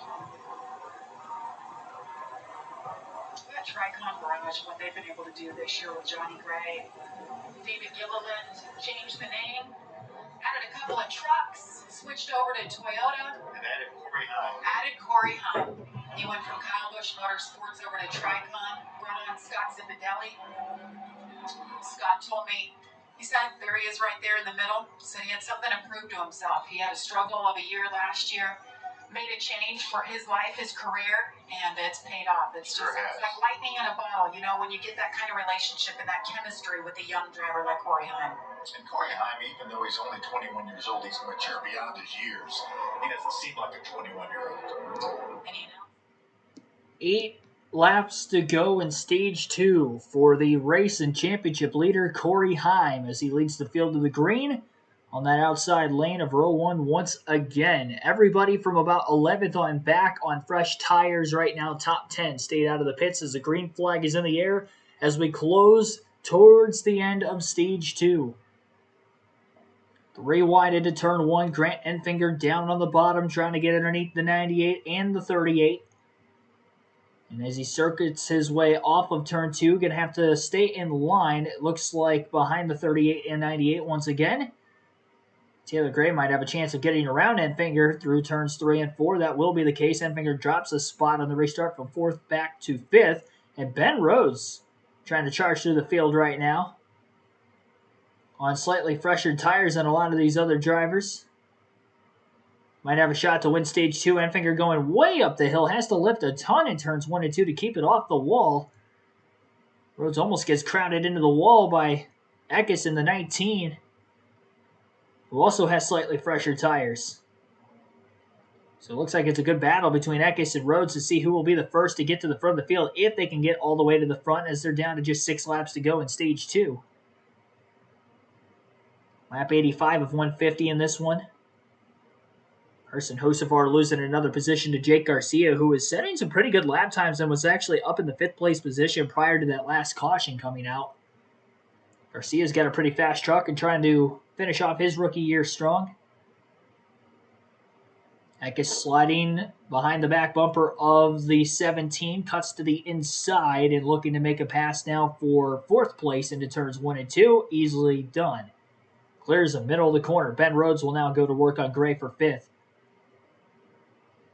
All those trucks that ended up pitting, I would like to think, are probably going to stay out of the pits leading into this next race start. Those fresh tires don't seem to be dicing through the field very tough right now, which, with that being said, is going to make it even tougher, I think, for Corey Heim, Zane Smith, some of those faster trucks that are going to line up well outside the top 10 on the next restart when we begin stage 3. 0.2 of a second lead for Heim over Zane Smith right now. That last lap, a 10th or 2 quicker for Heim. It was a lot closer of a battle than what it seems to be right now, as Heim is slowly slipping away from Smith. Hocevar trying to get his spot back on Jake Garcia for 9th.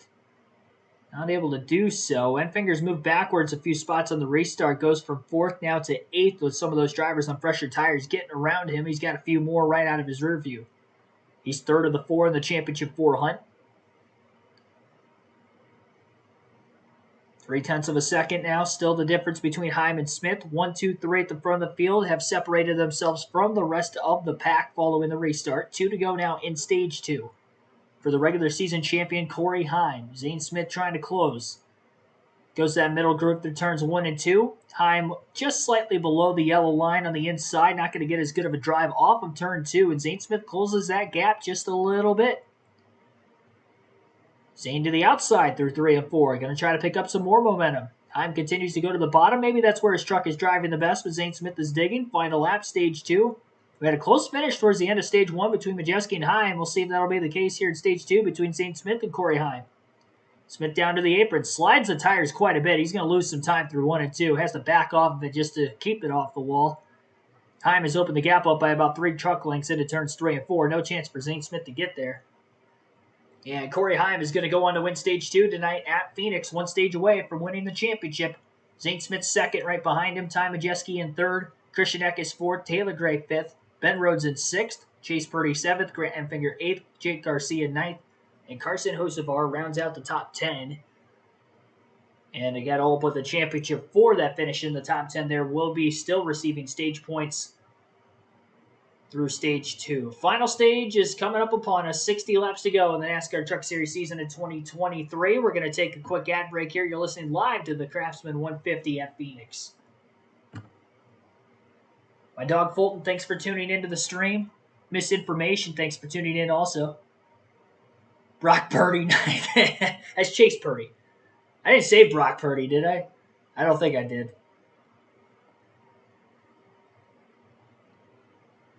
Did we have a red flag 50 to 55 minutes ago? No, it was just a caution. No red flags in this one. 2 incidences and 2 stage breaks have brought out the 4 cautions so far. 1 incident in each of the first 2 stages.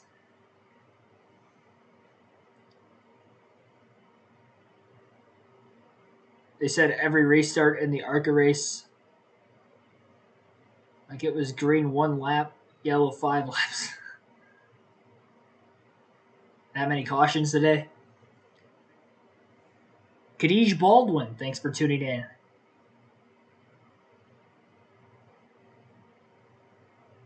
Heim would have locked up the title by last week already. Yeah, he's been far and away the favorite for this thing. Hopefully he seals the deal again here tonight. Inside Uranus, thanks for tuning into the stream as well over the last stage or so. Be sure to vote for who you think will win today's race in the poll if you haven't yet. We're going to be closing that here in just a couple of laps. We're going to close it before they go green. Very tight poll right now. 31% say Hocevar, 30% for Heim, 22% for Rhodes, and 17% for Enfinger. 100 votes have been casted so far.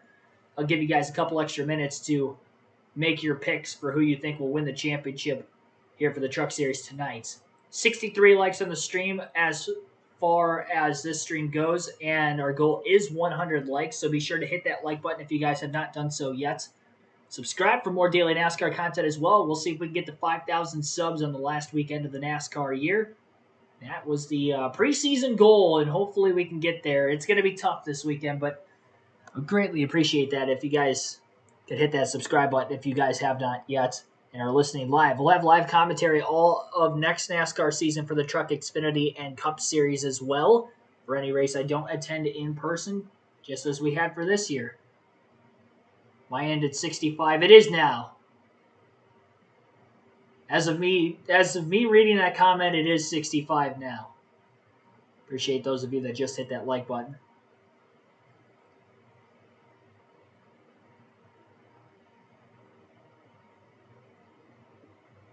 For what I say, might be a little bit delayed from what you guys are.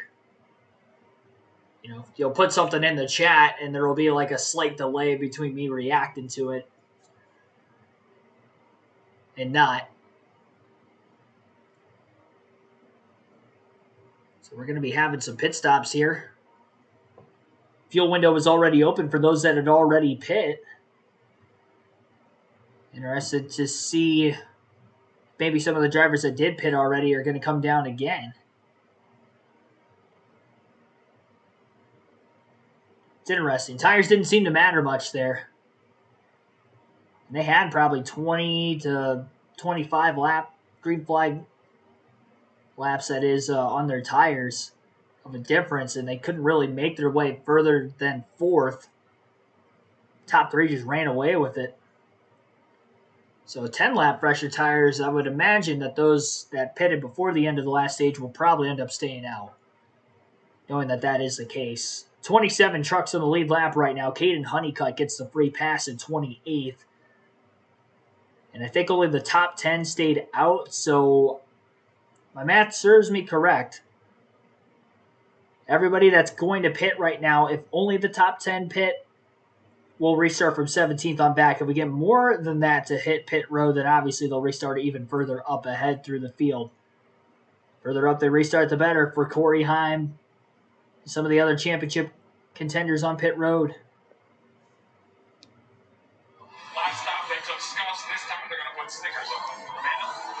Brandon Fingers making his way to his pit box and gently sending adjustments. What's going to happen in strategy? He said, I don't care who's going to stop or stopping. Brandon Finger wanted a little more adjustments that was made in stage 2, but said, Jeff, I trust you and I trust this track. Regan?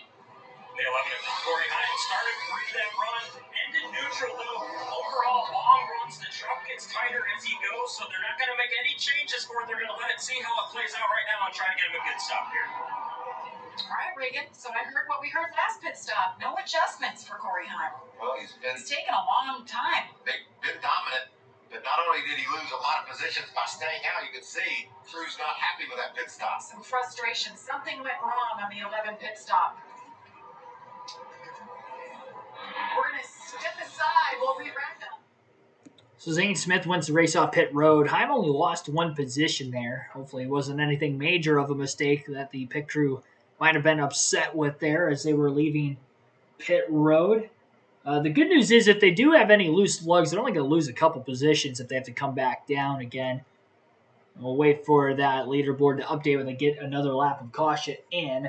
Because we are during the Stage 2 break right now, I have a diecast showing that I usually show during every Stage 2 break during these live commentary streams. And because it's championship race weekend for each individual championship, I'm going to show a diecast of a driver who might have won a championship in that specific series. And because I don't have a lot of Truck Series champion diecasts, I have to go with my original guy, I should say, the Biff, Greg Biffle. He was a Truck Series champion at one point in time in his NASCAR career. Back in 2000, he won the Truck Series title there. And this is an 11 3M Ford Fusion. So 2011. One of, I think, Actually, this might be the only Car of Tomorrow diecast I have with the spoiler. I think the other Car of Tomorrow cars I have actually have the wing on it. So this might be the only 124 scale diecast. Got this in Pigeon Forge, Tennessee at that NASCAR race park. If you guys have never been, highly recommend going. They have a lot of diecasts on the inside in a souvenir shop as well. And that's when I got this. And I want to say I went there. It was like anywhere between like 2014, 15, 16, somewhere around there. So this diecast was a few years old. And I think I only got it for like $25. Like it was well worth it. So, especially at the time, being a Greg Biffle fan, Ryan Blaney wasn't in the Cup Series yet. So got this diecast. I want to say it was probably 2014 then when I bought this, but yeah, had a lot of stuff in there, and yeah, quick shout out to Pigeon Forge NASCAR Race Park, Tennessee, just outside of Knoxville. It's like a go kart track, like a family one, not like a one you would take your kids to and stuff and race your kids. A chance for the grown adults to act like children essentially for a couple hours out of the day. They have a bunch of tracks there though. Like we were there almost all day that day, so we could get to every single track. And I think there's like 16 of them or something like that. And obviously there's lines building up, so it's like an all day thing. They have some simulators on the inside too that we also did towards the end of that night. Is what we finished off with because we had to kind of walk back. That there were huge lines for that because they only had a select amount. At least like with the go karts outside, they have like up-teamed go karts that are out on the track at once. Road courses, ovals. They have a bigger oval. It's like can't remember if it's a half mile or a quarter mile. Like it's a bigger track, and you have to be 16 or older. They don't allow anybody in there unless you have like a driver's license because the go karts that you're racing are a little bit faster too, so that way they can keep up with the half mile oval. And I don't think I had my license at the time, so I couldn't do it. So with that being said, it would have had to have been 2014 then when I went. And Heim is back on pit road. And watch, when they go around to the other side, there's just never mind. This is a replay. They can't do their jobs like they're trained to because he's too close to the wall. It's a replay. Causing him to lose valuable time. So he's not only a foot ahead of it, but he's about a foot over toward the left side of the wall, which made everything cramped and made it take longer than expected. So he slid back about 17 positions. Well, this is what I'm interested in. See, what's this truck going to be like in traffic?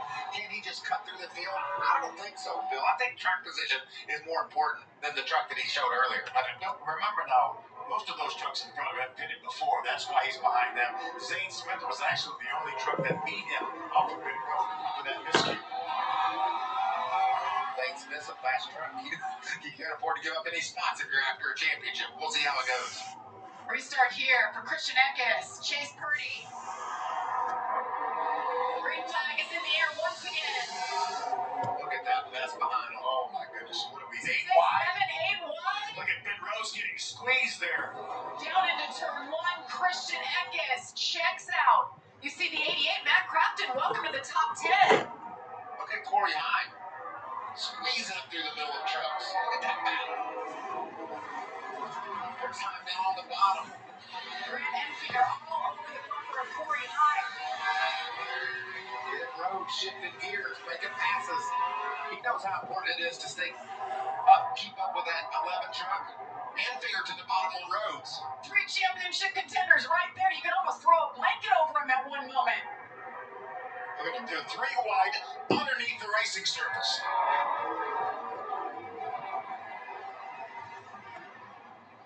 Watch this 99 truck. Look at this triple. Caution. Progression up top. It was a pinball in the middle of that action, and the caution is out for the 6th time for this. The 66, Connor Jones. I guess Jake Drew in the 61 truck. I mean, there's the other truck involved. How they made it 2 or 3 laps prior to that happening was just amazing. You saw that action with Ben Rhodes. It was like that throughout the whole field. battling for the 16th position when they got together. Jake Drew, an Arkham Menards West champion. 6th Truck Series start. Those trucks are mangled. They are.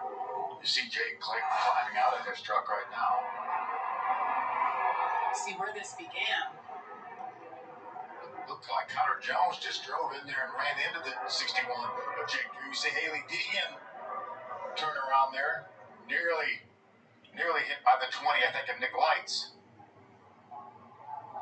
Big crashes tonight, huh? They have been.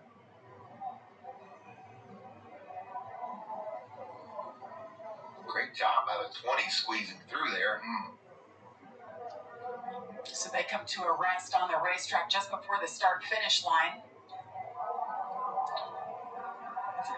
There's action all over the racetrack, and these hits have been brutal back in the pack.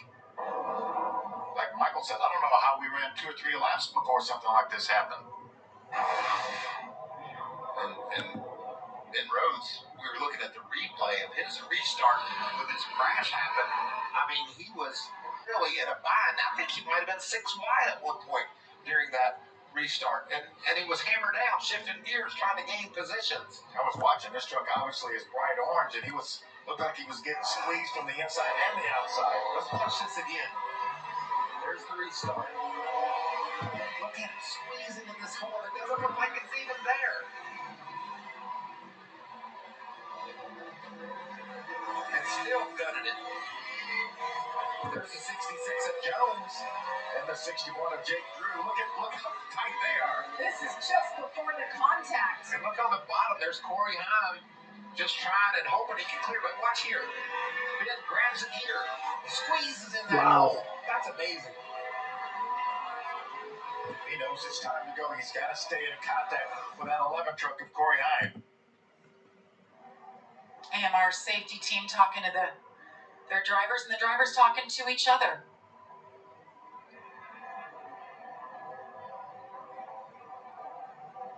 So 47 laps to go. We're being told those trucks are actually stuck together. So this could take a moment to separate the two. Just glad those drivers were able to get out. So the AMR crew is trying to figure out how to separate the two trucks and remove them from the track. We'll be back from Phoenix. We love our house. Under caution for the 5th time today in the NASCAR Truck Series Championship at Phoenix Raceway. Christian Eck is currently your race leader under caution. Jake Garcia runs in 2nd, Nick Sanchez 3rd, Carson Hocevar 4th, and Stuart Friesen rounds out the top 5. Hocevar leading the Championship 4 race. In the 4th place position, the other Championship 4 competitors would include Corey Heim in 11th, Grant Enfinger in 12th, and Ben Rhodes in 14th. We're going to end the poll a little bit into the start of this final stage, and your guys' fan vote to win the championship tonight is Carson Hocevar. So Carson Hocevar going to be your guys' vote as the fans to win.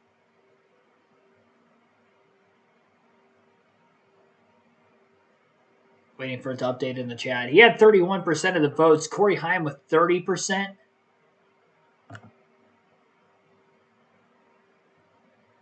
Try to pull it up on here, see if I can read off what their other percentages were. I'll have a new laptop by next season, I promise. Promising myself on that one.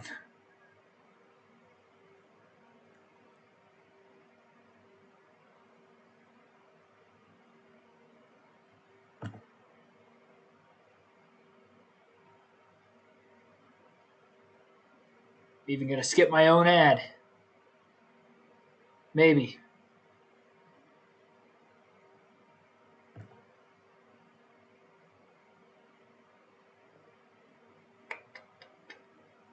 Uh, 32% of the votes for Corey Heim, actually. Okay, so I ended the poll, and I thought Hocevar was ahead, but that is not the case. Corey Heim literally got 2% votes right as I was ending it. 114 votes were casted. So 32% say Corey Heim will win. So Corey Heim is going to be your guys' vote to win the championship, not Carson Hocevar. I apologize for that. Hocevar at 31%, Ben Rhodes 21% of the votes at 14% for Grant Enfinger. So the two championship leaders are Heim and Hocevar, with Hocevar out in front for right now. We'll see if that'll stay true here to the end. Billy Kramer, thanks for tuning into the stream as well. We got right around 100 concurrent viewers watching. Again, appreciate everybody tuning in on a very late Friday night. 72 votes have been casted so far. Or sorry, 72 likes have been casted so far. Can you tell it's a late night? Latest start time to stream ever. This isn't going to be the latest I have streamed before because we did have a couple races go past midnight with rain delays earlier in the season, but this definitely the latest start to a stream at 10 p.m. Eastern time here tonight. And stay live all the way to the end of this one, and you'll get to hear from your championship winner, of course, with the post-race interview, and then maybe some of the other Championship 4 competitors as well.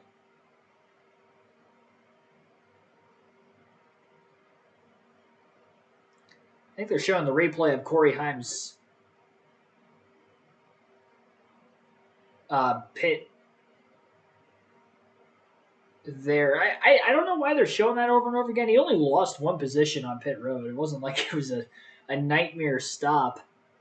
He lost one position, and I mean, he was going to have to restart well outside the top 15 anyway. So in the grand scheme of things, it didn't really hurt him much.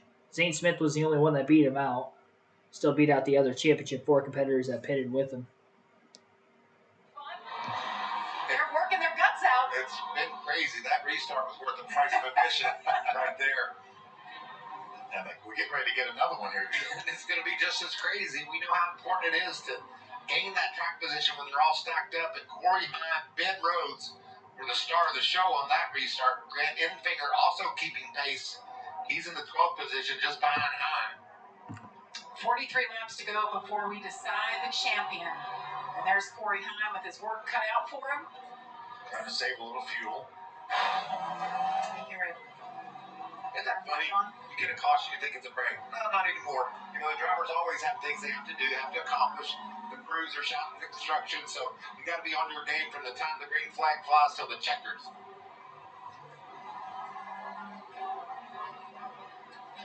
So as we're under caution for the 6th time, here's another look at what happened. We saw synchronized driving. A lot of people just all over each other, but keeping it all together. But in that case, it looked like the 66 might have just dove in there a little too hard, and they made heavy contact. As you see, we're choosing it up. So I'll collect Haley Deegan as an innocent bystander there. See, Matt Craftsman has made his way up into the top 10 with some really aggressive moves on the restarts. He's been so fun to watch. Yeah, and you know, if you look who's at the very bottom in turns 1 and 2, it's always that bright yellow truck. He's cutting it lower than anyone else. There you can see the veteran 47-year-old Matt Craftsman turned over a new leaf. He says he's nice Matt now. I love that. Let's get a couple of quick thoughts before we go green. Once again, here's Regan. Well, Jamie, keep an eye on this restart. The 42 of Carson Hocevar really did not want the bottom. You see him down there. That truck has not been firing off very good on the bottom. And he and the Corey Heim, both, the crew chiefs have been telling both drivers, make sure you keep the tires clean. A lot of rubber buildup under these yellows on the trucks. Amanda? Sharing that same language. It's been super fun listening to Jeff Hensley and Grant Enfinger tonight. He made up 13 spots on that restart and hollered at his team, I'm not giving up yet. They haven't raised this checkered flag just yet. And Jeff Hensley said, I haven't given up either, bud.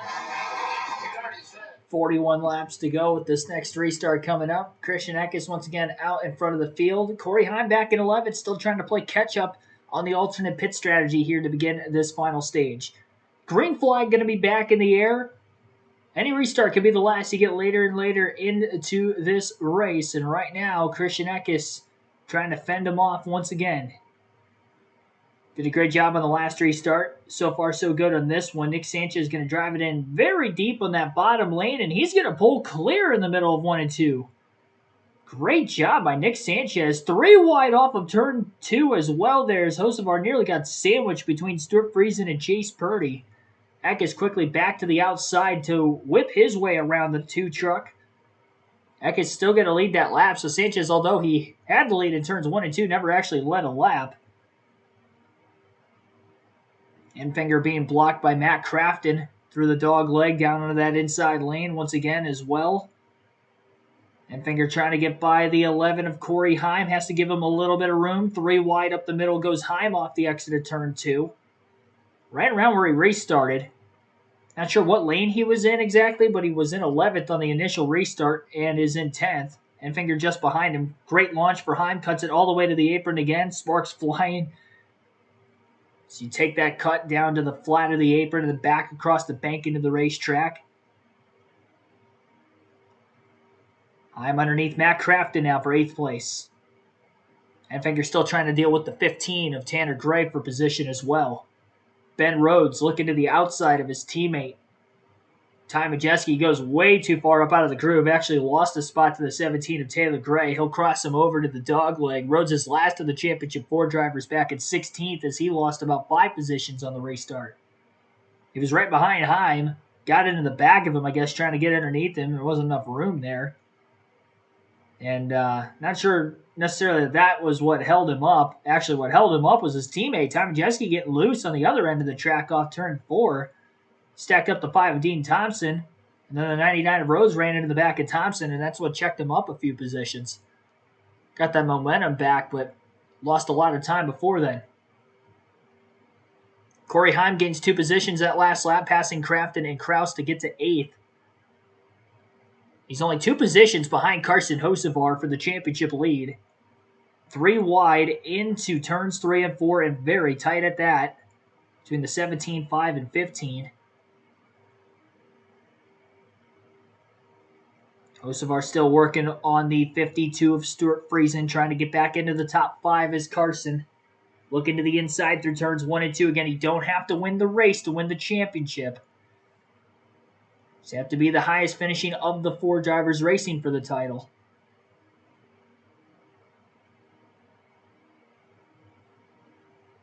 Was unable to make the pass that lap, and Heim is closing the gap down on Hocevar as he looks to the inside of Chase Purdy. Heim, who had one of the faster trucks in the race so far today, making his way through the field.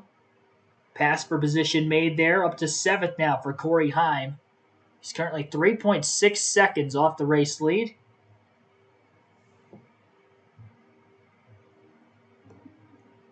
And now is within a car length or 2 behind Hocevar and looking for 6th and for the championship lead.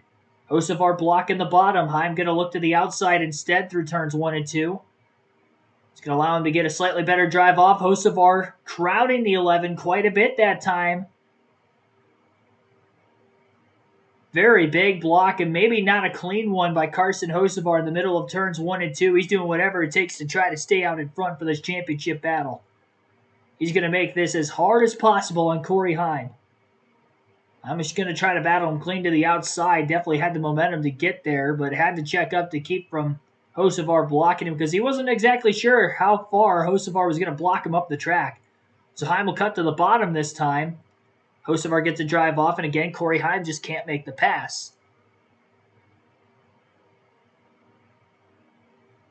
Good drive off turn 4. Heim closes the gap again on Carson Hocevar. Looking down to the apron on the dogleg. Hocevar going to go there as well, but he can't go low enough to block the 11 that time. Side by side for position into the first turn. Heim sends it.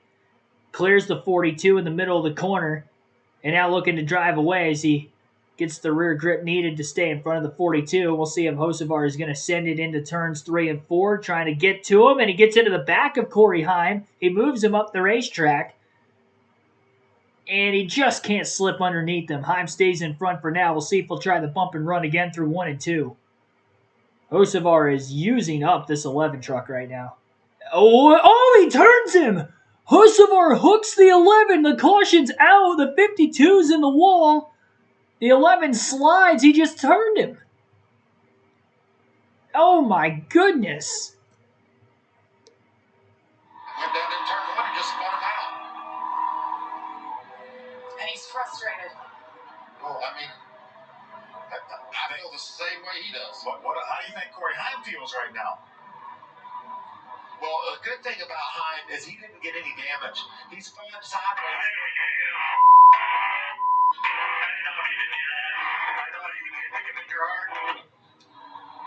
But the bad news, Michael, you saw Corey Heim falling. But I'm saying he doesn't have any damage. He hit Friesen. Friesen went into the wall. Corey, I don't think has any damage. He's going to come get 4 tires for sure. This could be really fun to fun to watch. We still got 30 to go. I don't call him out yet. No, I don't know. Without a doubt, he's not out yet. And I think you're right. I think he comes and gets 4 tires here. You see Corey Heim on the left side of your screen. But do our other championship contenders come in and get 4 tires as well? This was just over-aggression. We gave him the 1 tap. This was just spun him out. And then moments later, that. But watch time. Slides. No contact. The big loser in that crash was Stuart Friesen. He didn't have anything to do with anything. Just got wiped out. Your Corey's going to have just a slight bit of damage on the right rear corner where he got indestroyed. Which shouldn't really affect other front runs, but tough break for Stuart Friesen, who is having another good run here in Phoenix. With Carson Hocevar from his vantage point.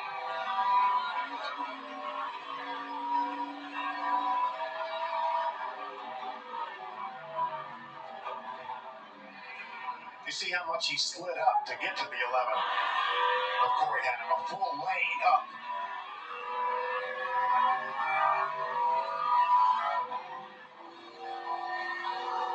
Corey has done a nice job of running down Carson, made the pass cleanly.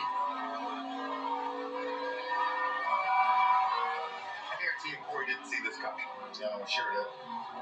Right there, just up the hill.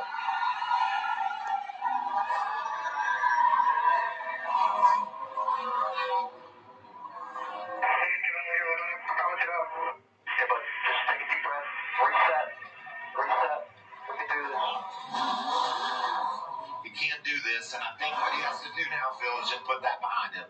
Go win the race. Come get those tires, Regan, and that's exactly what they're doing. Well, Michael, you heard how calm they were on the radio right there. That's how it has been the entire time since he was spun out. Gonna check the right rear to make sure there's no damage. Give that a good tug to make sure it doesn't have any issues as the race goes on. Otherwise, the truck has been very good, but impressive from Scott Zipadelli and spotter Tony Hirschman, how they have kept their driver in the game and how their driver has stayed in the game to get refocused right here. Need to make sure that rear fender's plenty clearance. We know how important that area of the truck is. They're running upwards of 150, 60 miles an hour, so air dynamics do matter. You don't want that right rear caved in. Looks like the team did a nice job of pulling it out. Yeah, you don't want it bloused out too much either to act like a parachute. Cool, calm, and collected. We'll see if it'll be enough to get to the front. 28 laps to go from Phoenix. Drama late here in the NASCAR Craftsman Truck Series Championship race at Phoenix, battling for the championship lead with around 30 to go. Carson Hocevar turns Corey Heim. I have to say though, Carson Hocevar was racing Corey Heim extra aggressively for multiple laps in a row. He threw a pretty bad block that Heim cut him a break, and honestly, I didn't know how far up the racetrack Hocevar was going to drive the 11. He might have tried to drive him into the wall at that point. I don't know. And then after Corey Heim passes him clean, he puts a bump to him in 3 and 4, got him a little loose up out of the bottom. Hocevar wasn't able to get underneath him after he bumped him up the racetrack, but he stayed right on his back bumper leading into turn 1, where he drives it in a full lane and a half lower than him on the apron, comes clear up and cleans him out in the left rear. I mean, that's 3 corners in a row, basically. Carson Hocevar had a bunch of no-nos in that battle for the race lead on Heim. Heim cut him a break the first time. Heim passes him clean the second time for Carson to boot him up the racetrack and then completely clean him out the next corner for really no rhyme or reason. I get Carson Hocevar might have been, upset about him turning him, but at the same time, 3 corners in the span of 2 laps that he raced him like that. At one point, do you start to think that it was deliberate? You know what I mean? Like, it's 3 corners in a row. He didn't turn him the first 2 corners, but he was definitely leaning on him. So the top couple stayed out of the pit. So we're a handful of trucks that seem to have come to pit road. to take on fresh tires. Obviously, Corey Heim, one of them. He's back at 21st currently. Carson Hocevar is in second in the running order. Next closest Championship 4 drivers, Ben Rhodes in 9th, Grant Enfinger in 10th as well. Truck Series, 25 laps to go. Who will be crowned the champion? Major turn of events. As you saw, Carson Hocevar getting to the back of Corey Heim. He's shown as 21st. Carson Hocevar second right now, Regan. It's been a busy radio for Carson Hocevar. Take a listen to what the team had to tell him. I imagine there's no question that was on me, right? Yeah, I mean, he was holding you down like we were holding him down. Just got to do that for him. You should get off here, don't refocus. Yeah, man, I don't want it. They've been trying to get him refocused, get his head back in the game. There's still a championship to win here. Hocevar on the front row for the race start with Nick Sanchez. Hocevar on the inside of row 1 right now. Rhodes and Enfinger back in row 6 and 7, it looks like, on the outside lane. Green flag back in the air. Hocevar taking the dive to the bottom. Did not take off well in that restart. 3 wide and now 4 wide into the first turn right around him. To his outside, it looks like Ben Rhodes in the 99 is going to get by Hocevar. Hocevar almost into another truck on the outside. The 42 is going backwards. He loses 2 to 3 positions, if that, through 1 and 2. He's getting beaten, banged around, and all of a sudden Ben Rhodes leads the championship 4 with 23 laps to go. And he is up to 4th place right now. Grant Enfinger 2 positions behind him, and the 2 that were not in the hunt for the championship prior to that caution are now all of a sudden the 2 racing for the championship. A little bit of damage, I think, on the 98 of Ty Majeski. He's got a little bit of a tire rub. Hopefully he makes it. Ben Rhodes is going to get around it for position. Battle for the lead between Nick Sanchez and Zane Smith as they make a little bit of contact off turn 4. That's going to give a run now for Christian Eckes to the inside of the 2. He'll take over 2nd place into turn 1 and has his eyes set on the defending champion, Zane Smith, who's trying to go for his 2nd straight win at Phoenix. Rhodes and Enfinger 4th and 5th in the running order right now, with Grant Enfinger closing on the 99. Corey Heim's up to 13th. Carson Hocevar all the way back to 18th on the race start. And has dropped back a ton.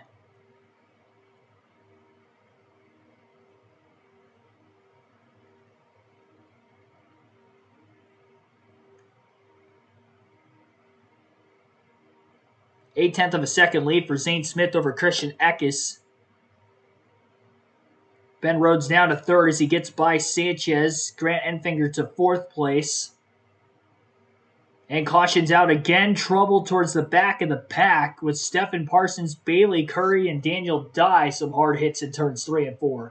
As well, that's Bailey Curry and the 43 of Daniel Dye.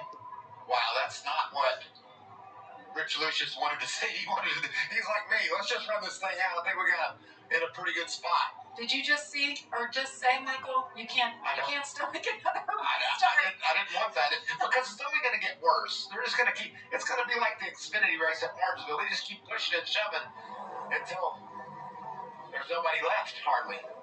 This is a big crash. You see the oil running, water from the radiator running down the racetrack. This is going to take some time to clean up.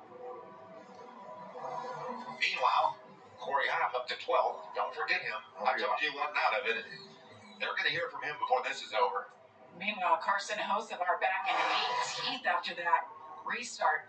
Does Stephen Parsons get turned here? Yes. He just got dumped by the 41 of Bailey Curry for some reason. And then you see Daniel Dye with nowhere to go. I think Stephen went to the 41 truck to say, what were you thinking? Man, I'd like to think we can get to the checker flag without having this happen again and again. We're going to have less than 15 to go, probably, don't we? Well, we saw with Hocevar just, spinning out Corey Heim. Some of this stuff is, I know it's getting down towards the end of the race, end of the season, but you have to race with a little bit more respect, I think, than what we've seen here. I think a lot of people watched that Xfinity race last week and thought that was, there's Stephen saying, what what could have possibly been you've been thinking of? It's a great opportunity for Stephen Parsons. We know Phil, of course, working alongside you, how hard your son works. He takes any jobs he can. He's got his helmet ready. He's able and willing to jump in whenever there's an opportunity, and this was a good one for him. Well, it made his way up into the top 20, and I think he was, looked like his truck had gotten better and better and was going to gain some more spots, but unfortunately it's not to be. So under a red flag here. 8 cautions tonight for 46 laps. Imagine the emotions being one of those contenders for the championship. Just when you think, all right, this is it, we're getting down to it, I'm in position, boom, a caution comes out. And a red flag. And think about the mental game for Carson Hocevar. He started on the front row, got turned sideways. He's all the way back to the 18th spot here. His team told him to shake it off. He just couldn't quite do it. Under caution, we'll be back. Under red flag after this incident with 20 laps to go. A lot of fluid pouring down the track at turns 3 and 4 from the couple of trucks involved in that incident. So we'll go through the full field running order real quick and kind of update the Championship 4 drivers and how their days have gone so far. Zane Smith is currently your race leader. Christian Eckes is second. Championship 4 leaders Ben Rhodes in third. Grant Enfinger right behind him in fourth place. Nick Sanchez in fifth. Jesse Love sixth. Ty Majeski 7th, Chase Purdy 8th, Dean Thompson 9th, and Jake Garcia is 10th. Taylor Gray in 11th, Corey Heim 12th, Colby Howard 13th, Matt Craft in 14th, Tanner Gray 15th, Raja Karut 16th, 17th place, for Caden Honeycutt, Carson Hocevar 18th, Wallace Allen 19th, Tyler Ankrum 20th, Jack Wood 21st, Haley Deegan 22nd, 23rd for Christian Rose, Derek Krause last truck on the lead lap in 24th, Spencer Davis 25th, Nick Lights 26th, Tyler Hill 27th, Stephen Parsons 28th, Bailey Curry 29th, Daniel Dye 30th, Sean Hingarani in 31st, Stuart Friesen 32nd. 33rd place is Jake Drew, Connor Jones 34th, Marco Andretti 35th, and Chris Hacker rounds out the 36 truck field. Cautions breeding cautions in the late going of today's Truck Series Championship race at Phoenix. Ben Rhodes again leads the Championship 4 battle in third place. Fell outside the top 10 after a slow stop at the end of stage 1. Took him an awfully long time to get back up to third. He was as high as third place in the running order behind Ty Majeski and Corey Heim back in that first stage before he lost over a dozen positions in the pits. But now back up there. Took almost the whole race to get there. A couple late race cautions, but he is there again. Grant Enfinger in fourth place has been back half of the top 10 for most of the day, but this most recent restart will drive up to fourth and now in contention right behind Rhodes for the championship. Corey Heim, who won stage two, led a lot of laps in this race, currently sits 12th after getting spun by Carson Hocevar, battling for the initial championship lead with about 30 laps to go in turns 1 and 2 after a couple straight laps of Hocevar racing Corey Heim, not giving him much room, ended up eventually getting into him, taking him out, and Heim now trying to come from the back of the field on the restart, which he did a great job going from 21st to 12th on that restart. This caution is actually one of the better things for Heim. It'll give him another chance at another restart to keep picking him off, and we'll see if he can get back up to where Rhodes and Enfinger are running. And then Carson Hocevar in 18th place after being involved in that incident a little earlier on, obviously getting into Corey Heim. Hocevar actually was able to continue on in the second place position on that next restart and fell all the way back to 18th before that caution came out just a couple laps ago. Talking with Ben Rhodes on the radio right now. It seems like everybody's going 5 wide. It doesn't matter where you're at. It's all the way through the back. And it's just really hard to find the proper place to put your truck. The track also seems to have a little less grip this year, or at least I'm sliding around a little bit more. So all in all, it's been an exciting show, I'm sure. But I'd like it to just calm down and be nice and smooth. If we get the lead here on the restart, that will do it for us. Well, buddy, you've done an awesome job, and we appreciate you taking the time to talk to us. Finish her off. Thanks, guys. Let's hear from his crew chief, Rich Lucius. Josh. Yeah, saying about Rich Lucius. And Rich, first of all, how are you feeling about the position you guys are in, and what's it going to take to bring this thing home? It's going to take a great restart back then, which you always get. So we need to get clear of the 23 right here, and then just set sail and focus on our race. And hopefully these last 20 laps go green. but I feel like we're in a really good position. Thanks, Rich. Ricky? Scott Zivinelli, you've done a fantastic job of keeping your driver calm in the truck, your spotter, everybody communicating very well to keep refocused on what the goal is. 9 spots, roughly 15 laps when we get back to green. Can you get there? I think we can get there. Yeah, as long as we don't have any more cautions, I think we'll be okay. Corey's done a great job. Obviously, we got some adversity. We've got to beat that. But truck's been really strong since we unloaded, and hopefully we can get the Safe Light Toyota Pro in victory lane or at least clinch this championship. Thanks, Scott. Thank you, gentlemen. You see what happened. Really, Corey Heim, when he went around and got the contact from Carson Hocevar. really fortunate not to get any more damage to that truck than he did. You can see he ran a normal line down the front straightaway to the inside to make the move on Stirrup Precinct. Yeah, watching 42, you see those black lines? He moves up outside of the line he was in to make that contact. Dramatically, when it happened, I think he lost his focus and was really sorry that it happened and sad that it happened. And wasn't able to get it together on that restart. I know he got pushed sideways, but he just kept falling back all the way to the 18th spot. Well, shake it all out. We still have 20 laps to go. Stay with us for the ending here at Championship Night. Well, I got the script.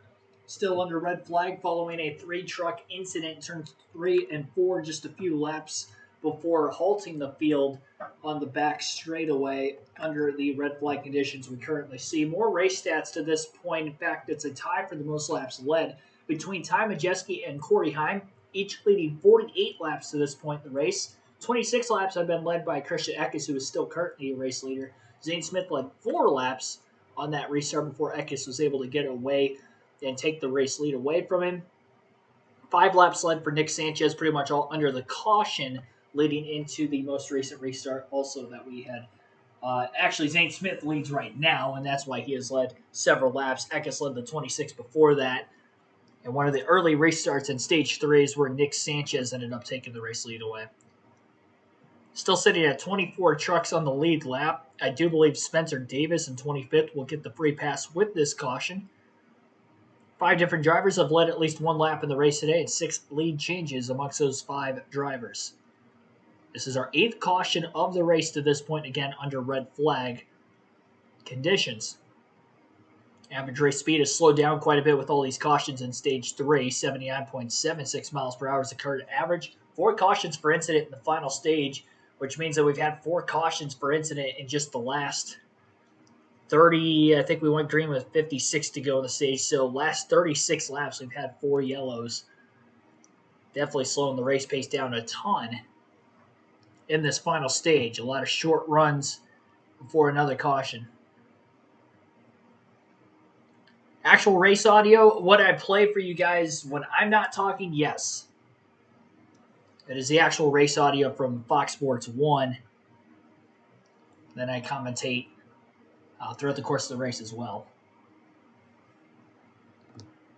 Arizona, we have a title on the line, and needless to say, it has gotten very interesting in the closing portion of this race. Everyone's talking about, of course, the incident that's between Carson Hocevar and Corey Heim. Where is Carson's mindset right now? Because we saw what happened and him in the truck, seemingly very apologetic in a way. What do you think? Yeah, well, you know, Carson made a mistake here, right? He just got in too deep. He hadn't been running the bottom. There wasn't as much courtesy now, and he pushed up in the corner. Common, that's what happened. Well, Carson's a good kid. He feels bad. You can see him here. He's upset.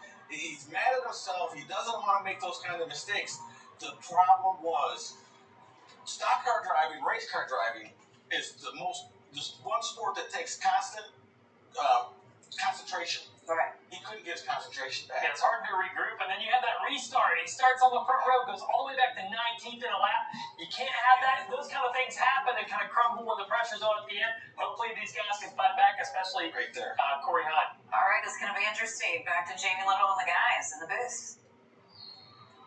Thank you, Caitlin. Yes, long red flag. A lot of time to sit and think about the race that has happened and what they can do from here on out. We saw what happened in Martinsville after they had a 28-minute red flag. All heck broke loose. Let's hear from the crew chief of the 23, Amanda. Jamie reported earlier in the show that Green Finger is riding with a quote on his dash that says, "All things are possible for those who believe." You guys have executed perfectly tonight. Jeff, there is one truck separating you guys from a potential championship. Why do you believe that Green Finger is the one that can do it?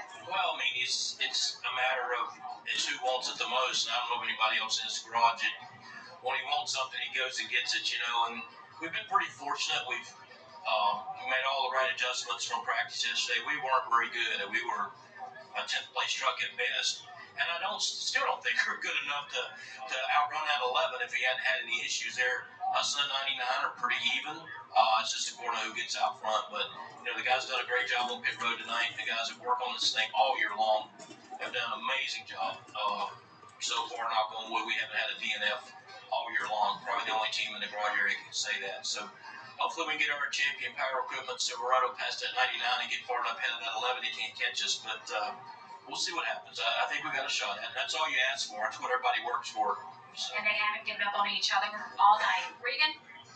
Craftsman crew chief Bill Gould here. I see the tires on the wall. Been an eventful night. You guys have been working to try to make this truck fire off better. Can you make it fire off with these tires at the end now?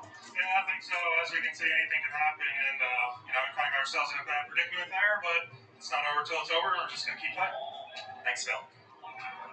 It's all you can do. You got 150 miles to try to get a championship, and I believe this team knows that they've set back far enough to where they're going to have some tires if they're going to go fight for a championship. Maybe too little too late, but I'm going to go back to green with right around 15, 16 laps to go, and I would predict that won't be the last caution. Yeah, we saw at the very top of the show how tires late in the going have made a difference in the outcome over the last 2-3 years. Good to see trucks rolling once again, and the two drivers involved in what brought out the red flag, Bailey Curry and Stephen Parsons, have been checked and released from the infield care center. Waiting on word from Daniel Dye. I'm sure he was fine too. We saw him getting out of his truck. We got the official word. So after this time by, I believe they're going to open pit road.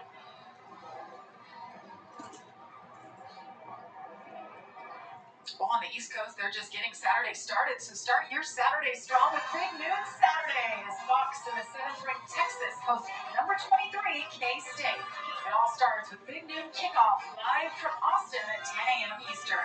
And it's K-State, Texas. That's on Fox and the Fox Sports app. Today. For you East Coasters, We're racing into Saturday. West Coast, you guys are probably enjoying drinks and maybe even some dinner. Well, we know, at least we think, that Hocevar is coming down pit road. Is anybody coming with him? I don't think so. Not any of our contenders. I think Corey Hahn's in a good spot. He's going to restart on row 5 or 6. So we've seen guys get to the front from further back faster. Sanchez is coming, as well as Majeski. Majeski was into the outside wall. He might need an adjustment on his fenders. Here comes Hocevar. There'll be a lot of trucks in between these trucks that pit right now on this restart. Carson Hocevar shown in the 18th position as he comes down pit road.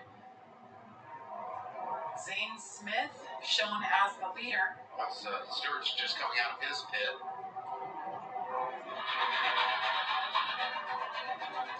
Regan, Carson Hocevar making his way to the pit box.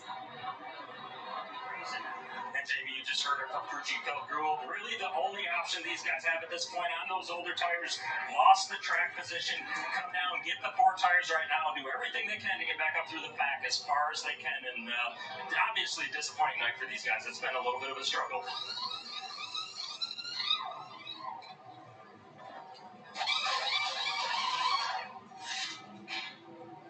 Nice adjustment there for the 42 as well.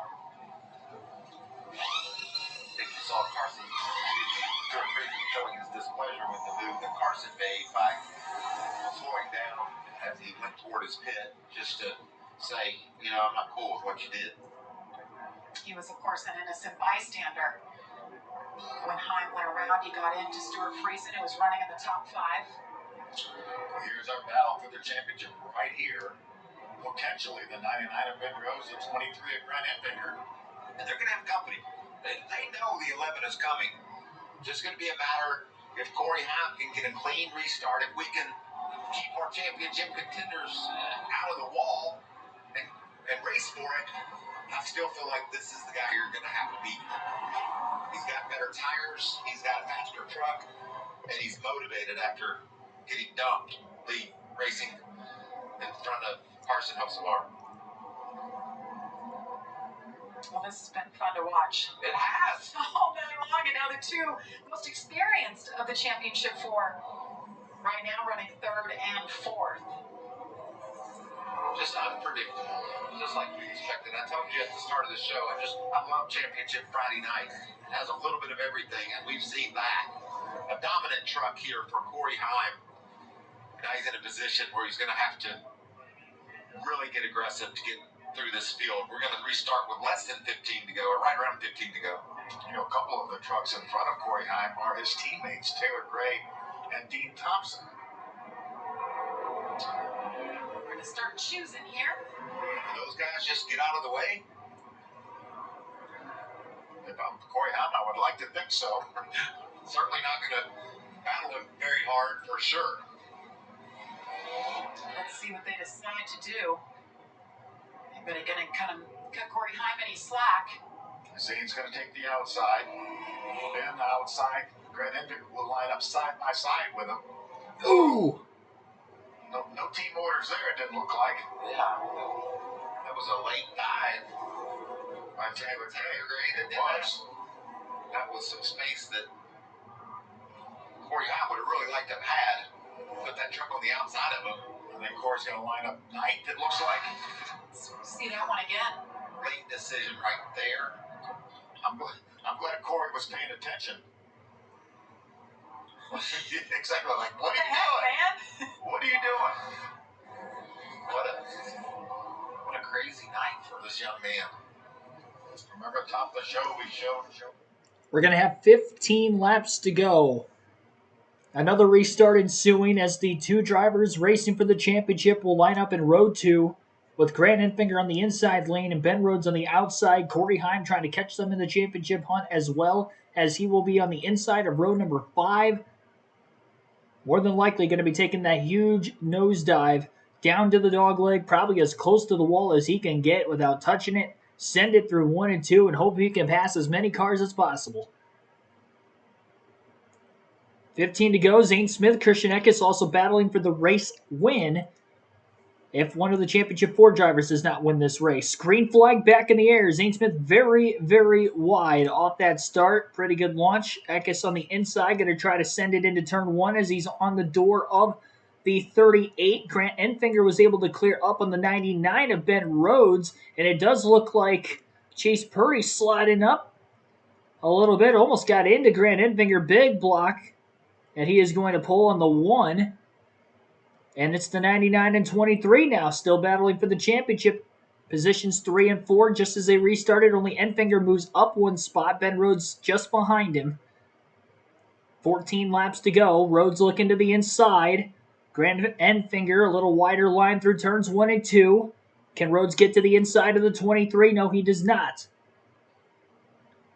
And they're closing in on Christian Eckes right now in the second place position. It's going to be interesting to see as they battle each other for the championship when they close to the 19 how much he is going to end up holding them up here.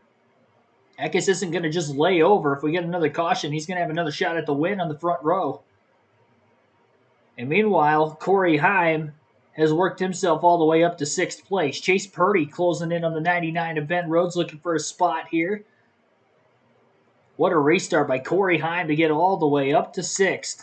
12 laps to go for Heim. Enfinger leads the championship. Is there enough time for Corey Heim to get up there? Position-wise, he's looking good, but he's about a second and a half off of where Enfinger and Rhodes are on the racetrack. Rhodes continues to run right on that yellow line. Same with Enfinger. Neither one changing their lane right now. 11 laps to go this time by. We'll see if Rhodes is going to try something different. 3 and 4, both trucks once again right down to the yellow line. 1.3 second lead at the front of the field for Zane Smith over Eckes. In the battle for the championship, those guys are 2.5 seconds behind the race leader. Heim's got a truck to his inside. It's the one of Jesse Love.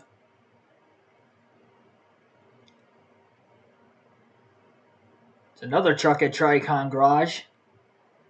Battling with the 11 side by side, and that is holding Heim up. Heim is now 2.5 seconds behind Enfinger and Rhodes. Couple tenths of a second, the difference between Rhodes and Enfinger still through turns 1 and 2. Enfinger's got maybe a 2 to 3 truck length gap as they come up on 9 laps to go, this time by at Phoenix. Grant Enfinger has never won a championship in the NASCAR Craftsman Truck Series. He's been a regular here for a few years, more than a few. It's been a pretty long Truck Series career for Enfinger. Truck Series lifer Ben Rhodes has also been in the Truck Series for a very long time. Though he has a championship under his resume with ThorSport Racing in this 99 truck back in 2020 is where he won it. Rhodes lost a little bit of ground that last lap. He's going to take a bigger dive going through the dog leg that time. And he is also going to take a slightly lower line through turns 1 and 2 as well as he tries to close the gap on Enfinger. It does look like Rhodes is a little better through 1 and 2, but in turns 3 and 4, not quite as good as the 23. Slightly wider arc getting into the corner for the 99, but both trucks were still pinned down to the bottom through 3 and 4 for the most part. Back into turns 1 and 2 again. Enfinger on the yellow line. All 4 tires just below it in turns 1 and 2 for Ben Rhodes once again, just trying to carry as much speed as possible. The championship is within sights for Ben Rhodes. Again, he gains in 1 and 2. 3 and 4 seems to be where Enfinger's just a little bit better. It's almost as if the 99 sliding the rear tires just a little bit too much. Middle off of turn 4. Turns 1 and 2, that slightly lower line does seem to be working for Rhodes. We'll see if Enfinger continues to stay in the line. He has been running just above the yellow line, which is the case. So again, Rhodes kind of maintaining that time. Didn't gain as much as he had in laps prior. Through turns 3 and 4, again, trying to find a way to close the gap on Grant Enfinger. There's about a 3 to 4 truck length differential between the two positions right now. Coming up on 4 laps to go this time by. Corey Heim is still in 6th, now just getting past as he falls to 7th. Nick Sanchez to 6th place. And Heim is 5 seconds behind Enfinger and Rhodes. Enfinger and Rhodes are now 4 seconds off the race lead. St. Smith 2.6 seconds ahead of Eckes. 4 laps remaining. Coming up on 3 to go this time by at the line.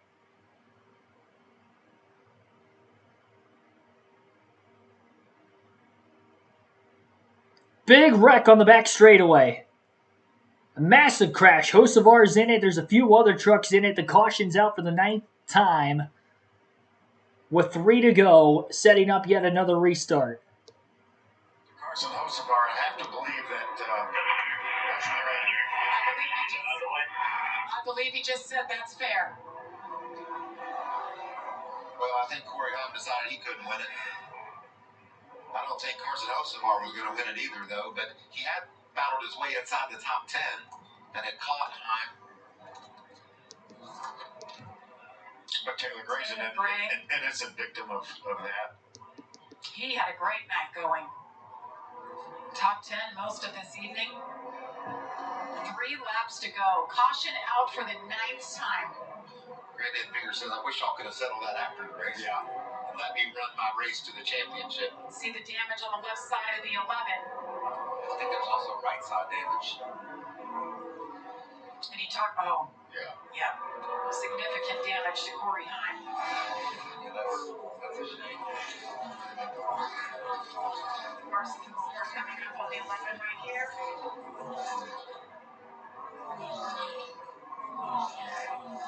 you see Taylor going around. Yeah, that's what we call payback. You know, or he doesn't want to wait till next year. He wants to make sure.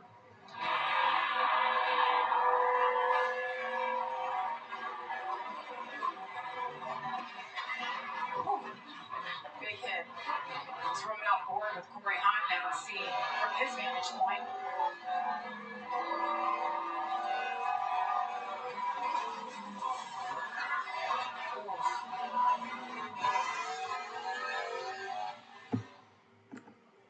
Paybacks in racing. What a turn of events for these two championship contenders. But now we have to have another restart. You know, Grant Enfinger was headed to that championship, it looked like, and now he's going to have to withstand another restart. And then the choose. Where do you go? And you know, Grant and Ben both are going to be dependent on Zane and Christian getting the start they need. There's Maury Gallagher sitting on top of the pit box right now for Grant Enfinger. Yeah, Mike Beaton up there as well, along with Jeff Hensley. But how about for Ben Rhodes and Rich Lucius right now? Now's their time to pounce. They weren't making up any ground as those laps ticked on by. Gives him another life. But I hate it happened that way. I don't like that either. No, that's just guys racing for a championship. Well, we're going to have NASCAR overtime, but first we're going to step aside as we take one more look here. What happened? Corey Heim, Carson Hosbar, two of our championship contenders.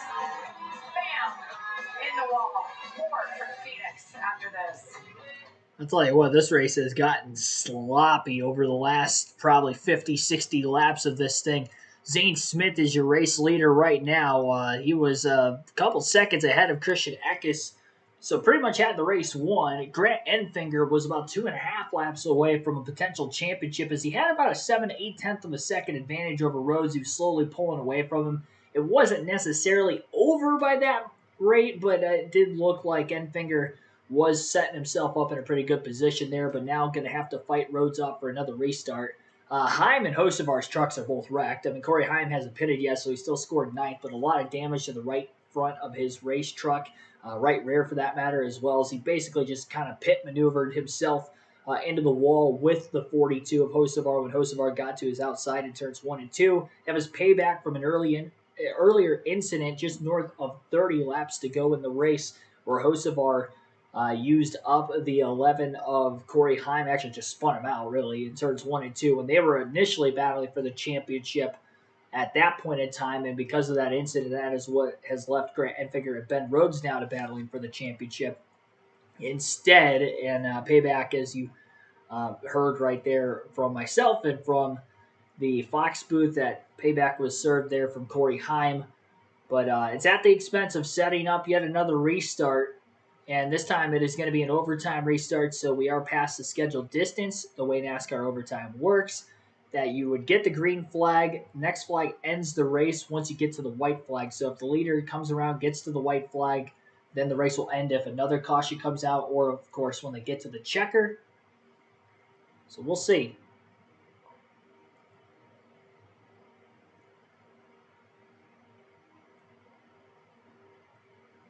Waiting for our leaderboard to update here. Currently under caution. It shows Corey Heim back out in the lead, but I think he might have pit, if I had to guess. Once again, he had quite a bit of damage on the right side of his race truck.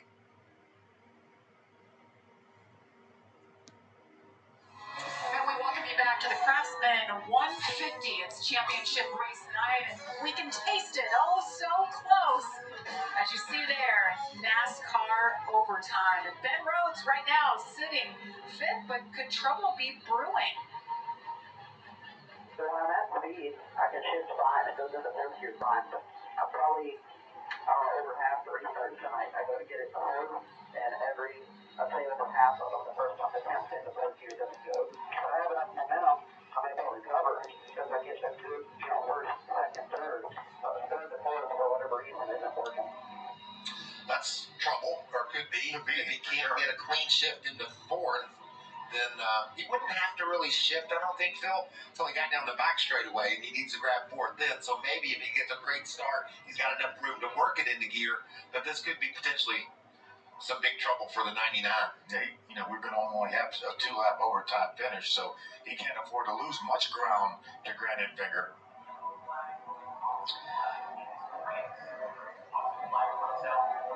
I have to believe that Zane will take the outside again. I would think Christian would take the front row.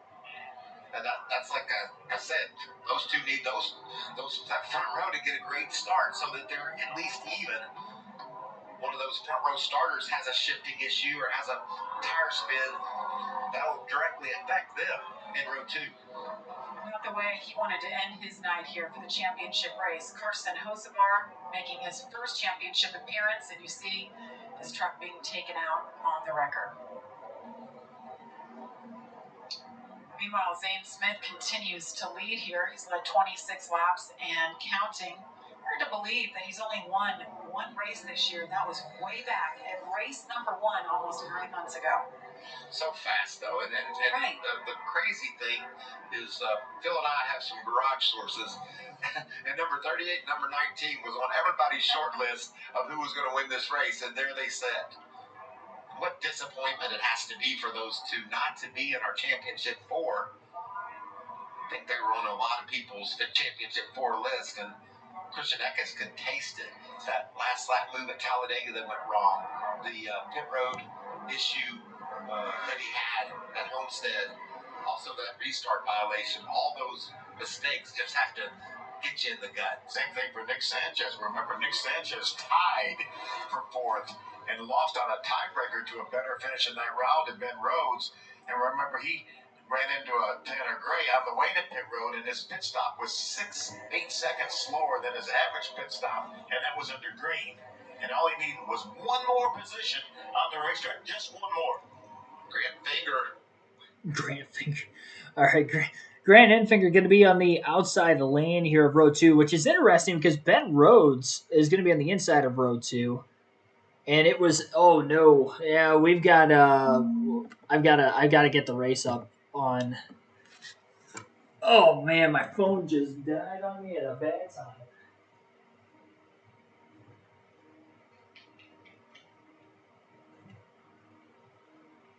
Shoot.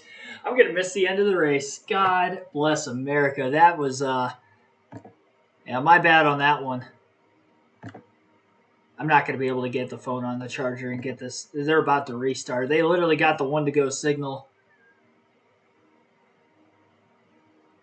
All right, let's see here. I'm gonna have to shut the leaderboard off for right now, so that way I can try to get Hulu up on my laptop.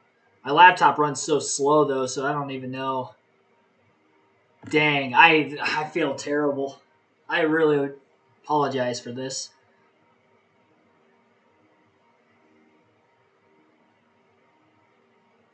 I think I'm gonna miss it. This thing's so slow.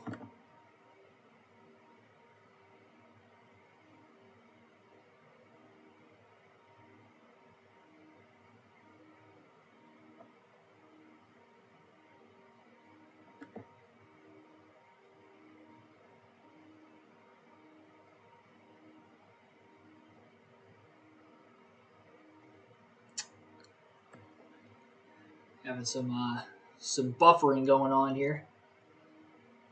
Yeah.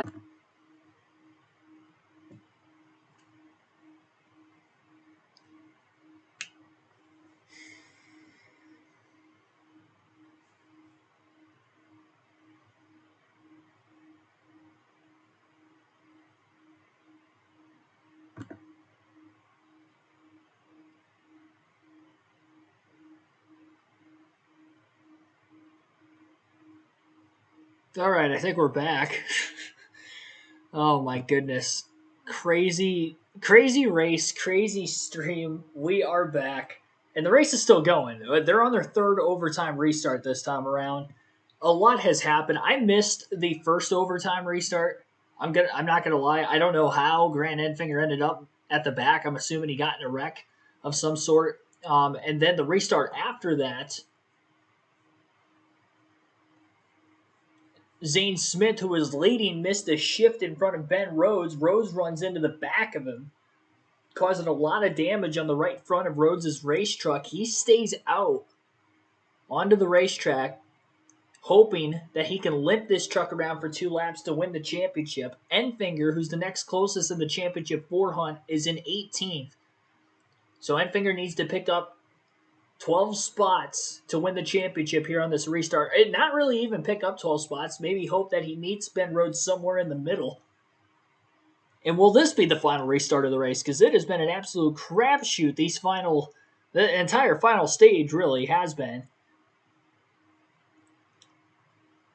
Christian Eckes and Chase Purdy on the front row for the restart. Appreciate those of you that stayed tuned through this. My laptop crashed, of course. So it crashed right before that first overtime restart. But we are back, and we'll take you to the finish of this race. Green flag is in the air. Out of the restart zone, the 19 gets a little squirrely, didn't take off well. 99 of Ben Rhodes just trying to make it all the way around, stay out of trouble. Another wreck. Ty Majeski's going to go around now. A spin at the front of the field, causing yet another caution. Matt Crafton goes around. Ty Majeski, I think, went for a spin. A lot of damage on Crafton's race truck. A 4th overtime ensuing. It's working out as good as it can possibly work out for Grant. 12th caution. And Ronnie. Zane Smith with a lot of damage also on pit road. Matt Crafton with 2 or 3 360s in the middle of all that mess. Watch this restart. How did it all start? Yeah, Jesse Love is gonna get to the inside of Majeski and turns him around, and then they start running into each other up on the racetrack. Meanwhile, Ben Rhodes is saying, look, I got through the gears. My tire's still up. Doing everything right. I think about Ben Rhodes, I feel a lot better right now because I know I can go. And there wasn't a lot of smoke off the right front of that truck. He's got something he can race him with. You can see his good restart there. It's hard to really put that on Jesse Love, though. He was trying to make his move around the inside. A lot of other trucks involved as well, though. It's not a real good start by Eckes. Looks like he spun the tires, Michael. And look at that push Purdy got. And then Love just tried to squeeze in, I think, there on Majeski a bit. Colby Howard, the 9 truck, also involved. He makes some contact with the outside wall. Zane Smith, not the way he thought he did this night. On board with Grant Enfinger. Watch how close Grant comes to being involved in this.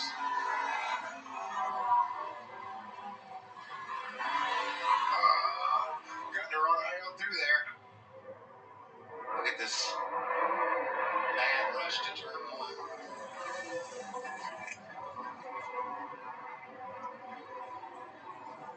Everybody able to drive away, though, so maybe it'll be a shorter caution.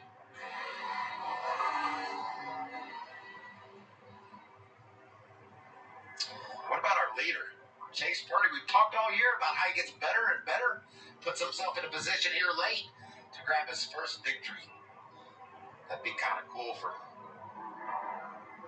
Chase, that whole team. And how about for Kyle Busch Motorsports? Go out a winner, right? That's right. Everything that they've done in this sport, 100 wins, perhaps tonight, number 101. That's right. Now we have some yellow on our pile. Jamie? Yes. Let's get an update on Ben Rhodes. Josh.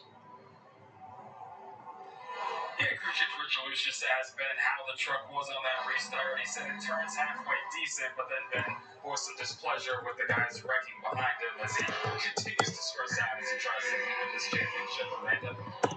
Josh, you'll remember that Jeff Hensley said we have nothing to lose on that last restart. Grant Enfinger was able to make up for position. He is going to have the freshest of tires in this championship hunt. They're hoping that they can get green flag racing to the checkers with Grant out front.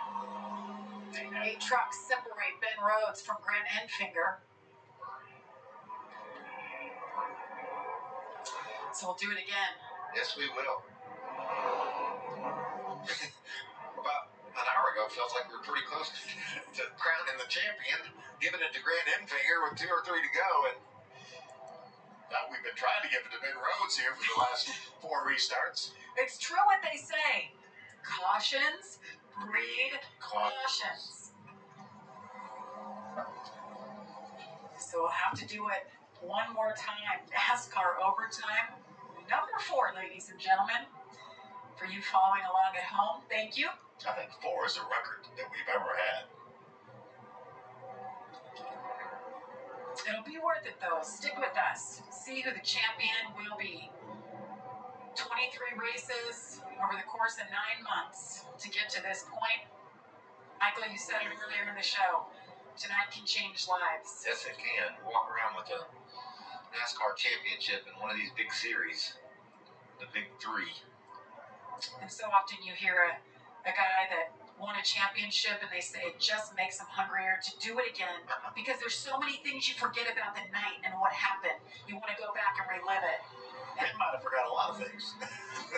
He knows it was a good time, one way or another.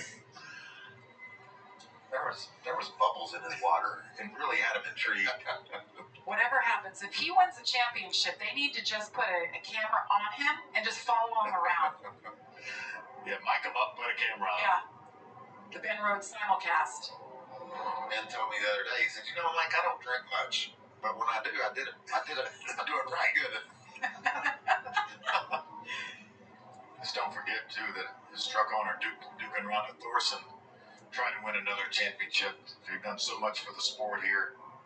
Look at that damage on the front of the one truck there. You see Jesse Love right behind Ben. Got that right front damage. How about the 0-2 of Caden Honeycutt right now running in the 6th spot? I looked back earlier in the race because I've always got my eye on Caden. I think he does a really good job in whatever he gets in. He was running 27th or 8th, and I'm like, darn, I thought he would be better than that. And look at him now, all the way up in the top 10, running in 6th. You mentioned Duke and Rhonda and their daughter Allison and how much she's done with this race team. 4 championships over the years. Their commitment to the series has just been incredible. On the cusp of maybe winning championship number 5. Yeah, 3 of our 10 playoff contenders all came out of Thorsport. Obviously, Ben Rhodes, the only one left. That's Jesse Love's. Oh boy. It's a bit of a bumper bar that's gone awry there.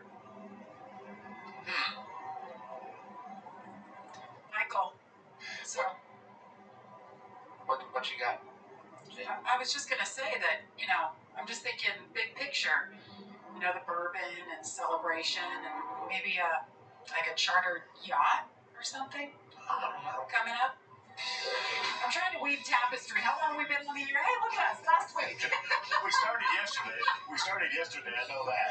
12:40 on the East Coast with the Fort Lauderdale Boat Show coming up November 12th at 6 p.m. on FS2. It's like Lifestyles of the Rich and Famous, Michael, and you were there for the first time. Yes, along with my buddy Ricky Carmichael, we were judging the boats, checking out the creativity, the ingenuity, just how beautiful those boats were and how crazy powerful some of them are. I think you should have bought us about a 50 or 60 footer, Michael. Yeah.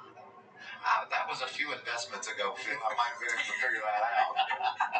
I bounced along with some questionable decisions with life in general, but it's all working out. Let's go racing before we get any deeper into what I've done wrong. All right, lights out. Here we go. Ben Rhodes to the bottom. Choose it once again. NASCAR overtime number 4. Remember, they have to take the white flag, and the next flag will end the race. Whether it's a caution or the checkered flag. We haven't been able to get to that point yet. We'll keep trying. Grant's going to restart in the 13th spot inside the 7th row. It's not over. It's not over. And I mean, literally, because we could see another overtime, but Grant Enfinger can see Ben Rhodes. And he's got fresh tires, and he's got a chance. drama, still action to go. And I like the fact that Grant's on the inside. I think you can make more moves on the inside than you can on the outside. I liked him on the outside last time because that's how he got. That's how he missed it. That's how he missed it, exactly. Get down on the bottom. Sometimes you don't have as many choices on lanes you can take. Ben Rhodes certainly. Chase Purdy, Christian Eckes on the front row. Hopefully this is the final restart of the race. I'm sure everybody watching this hopes, everybody in the race probably hopes that this is the last restart. Chase Purdy on the inside lane. Surprised he took the bottom. We've seen the outside be the preferred lane. Eckes didn't take off well on the last restart. This restart, a little bit better. Ben Rhodes inside of row 2 trying to win the championship. He's 3 wide middle, headed into the first turn right around the 5th place position. Grant Enfinger on slightly fresher tires trying to make up some time. And he has picked up about 3 or 4 positions already in the first lap or so. 3 wide in front of Enfinger. He could see the 99 of Ben Rhodes. Rhodes is still 3 wide middle. Trucking the outside wall of Tyler Ankrum. He's going to hit the wall very hard. We're going to keep it green. 1 lap to go. Sponsored by Credit One Bank. Grant Enfinger is getting used up by the 15 as he tried to sneak his way underneath. Damage on the 99 of Ben Rhodes is holding him up. And the 23 of Grant Enfinger is now within about a truck length of the 99 of Ben Rhodes. They're going to race their way into turns 3 and 4. This is for the championship. Contact with the 5 and the 23 is going to hold Enfinger up. Enfinger chases the 99 into the corner. He goes all the way up the hill. He can't hold it. He's almost in the wall, and Ben Rhodes is going to win the championship. And Christian Eckes at the front of the field will go on to win the race. And finally, this race has come to an end. My goodness. A nightmarish race, a nightmarish stream with the stream cutting out on us there for about 15 minutes or so on the first overtime restart. We missed that restart. We missed the next restart. Ended up actually physically seeing that one, but you guys didn't on the channel. And then we saw the last 2. Ben Rhodes by 1 position with a damaged right front will win the championship, and Enfinger on fresh tires made it close, but there was just too much traffic in his way, and he was not getting any breaks from the likes of Dean Thompson and Tanner Gray. If he didn't make contact on the back straightaway with Dean Thompson, I think he would have gotten him. Definitely would have at least gotten to his bumper, and then who knows what would have happened from there. 179 laps. We went 29 laps past the scheduled distance of today's race. 2 hours, 27 minutes, 32 seconds, 4 overtimes, average race speed of 75.13 miles per hour. Christian Eckes wins the race, but Ben Rhodes going to win his 2nd NASCAR Craftsman Truck Series championship. He was the only one of the championship 4 drivers, well, one of 2, I should say, that never led a lap in this race, but he will get the title at the end. Had 12 cautions total for today's race, 10 of them for incident, including 6 cautions in just the final 30 laps. Victory celebration burnout for Ben Rhodes. Whatever bit of that right front tire he still had left on it, probably going to get burned off in the victory celebration.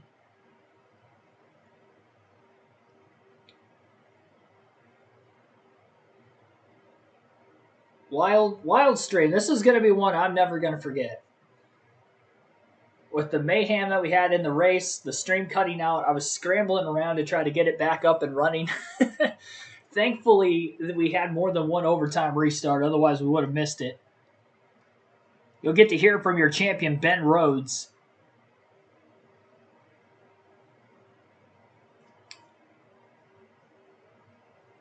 Crazy race.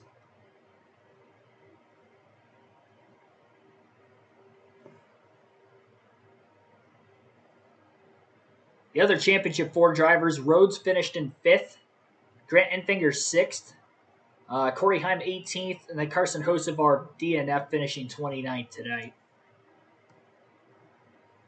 Rhodes still burning it down. Still planning on giving you guys the post-race coverage for this championship race.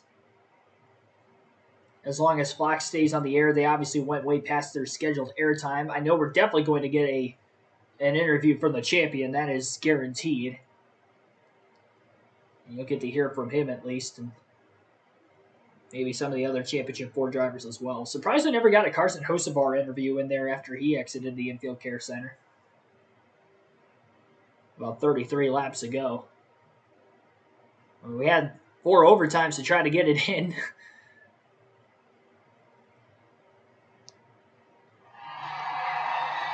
Here is your champion, Ben Rhodes. Wave that championship flag, Ben Rhodes. He said that flag's bigger than that checker flag that Christian's going to get. What a great guy. Regan, these are the interviews we live for as pit reporters. You got Ben Rhodes. He is a champion once again. Jamie, he is a champion, absolutely, for the second time, Ben. So many places and so many things we need to talk about from tonight. But first, two-time champion Ben Rhodes. How does that feel? I can't even believe it. Let's go! Man, I hate when people do that on TV, so I'm sorry. But dang, this is so awesome, man. To go 25 laps into overtime, you know what that feels like? I almost lose it 3 times. Look at the front of the truck. It's crazy. I didn't think we were going to make it. I thought we were going to pop a tire. I thought anything that could have gone wrong was going to go wrong. So, Grant almost got me. Hats off to him. He ran a great race. I wouldn't want to race against anybody else for the championship. He raced me clean, and I respect the hell out of him for it. You talk about Grant almost getting it, and then in there, obviously, you had the damage to your truck. Were you aware, as you're coming off of turn 4, how close it got? Oh, I saw him. I'm watching the replay right here. I saw him. He went for everything, but he ran me clean, and I thank him for that. You know, that's what these championships are all about. It's unfortunate we had so many cautions, right? But we ran each other clean. All of us did tonight, and great show. I love you guys. Thanks for all the fans coming out. I love it. I don't know about all of them, but My team, Thorsport Racing, Ford Performance. What a team. I don't know how we pulled it off, but we got here. We did it. Ben Rhodes, your 2023 Craftsman Truck Series champion. Amanda? Grant, I want to tell you, both Ben Rhodes and Rich Lucius thanked you for racing them clean in that last part of their race. As you replay the last lap, what could have you done different? I don't know. You know, it was just the original green white checker there where we went 4 wide.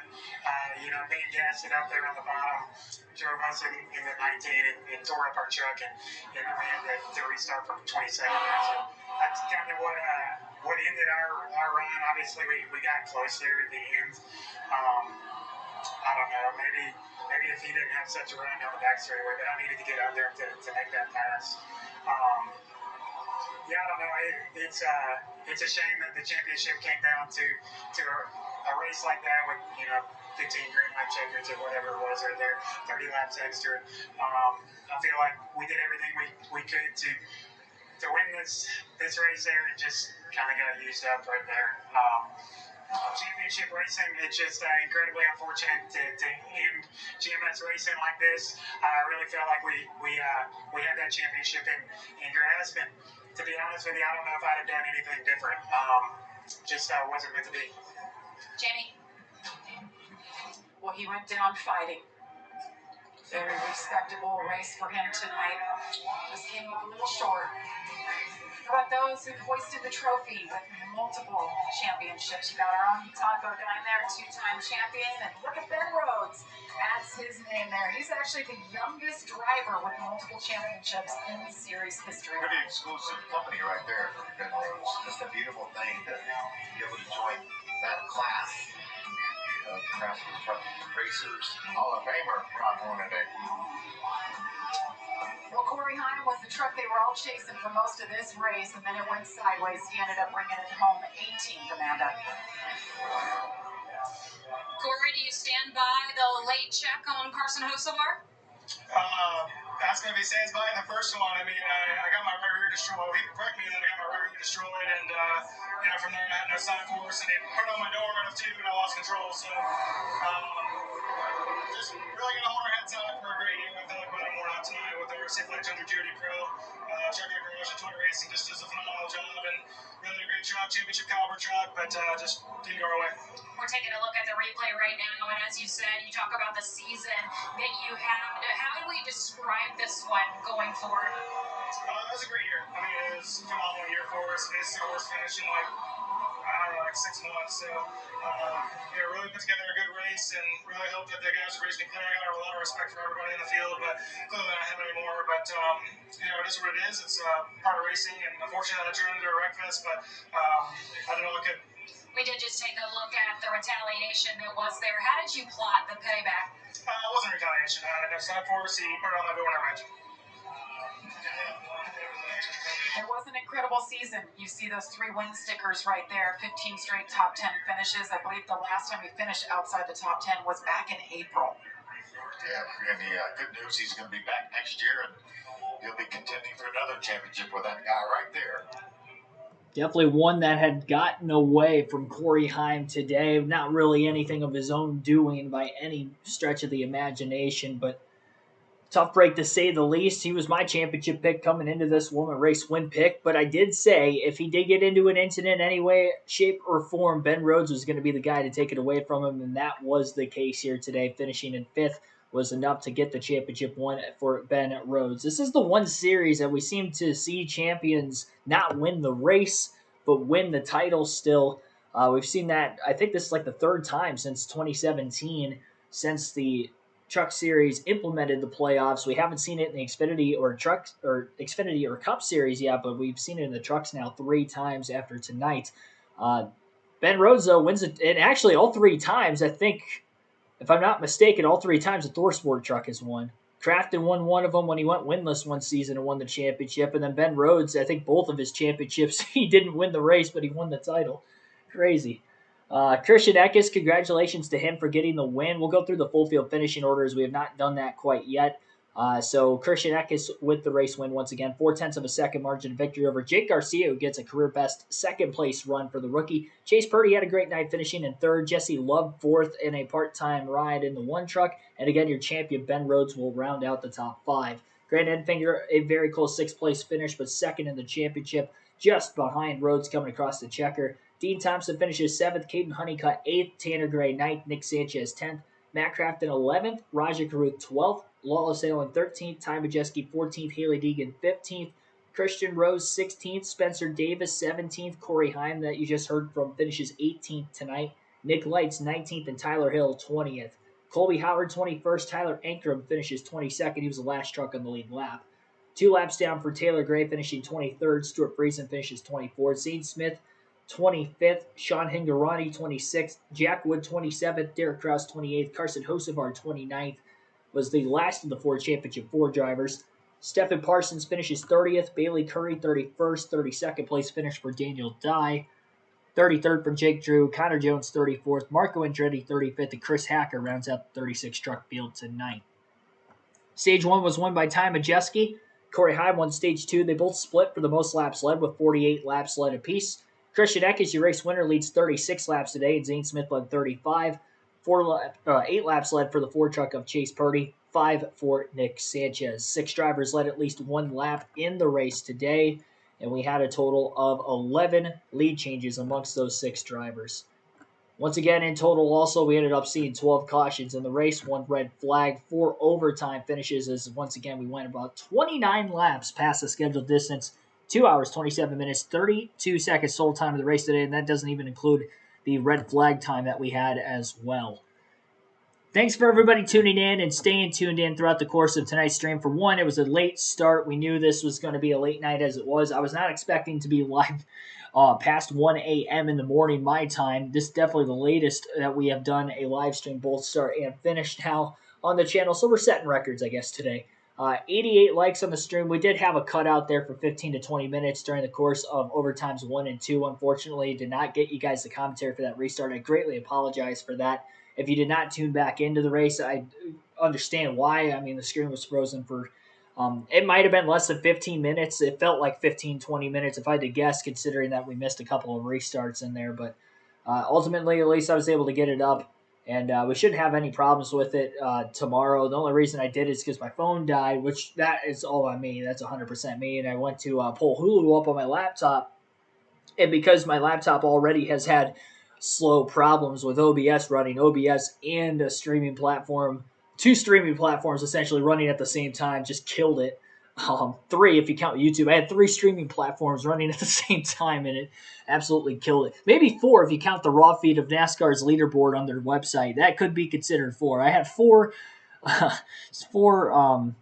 two software programs, and I had like four different streaming platforms that were running at once, and that definitely caused it to crash. But somehow it came up and running. Usually when it crashes, I'm out for like an hour and a half to 2 hours. It took me a couple tries trying to start it back up again, but it got up and running quickly.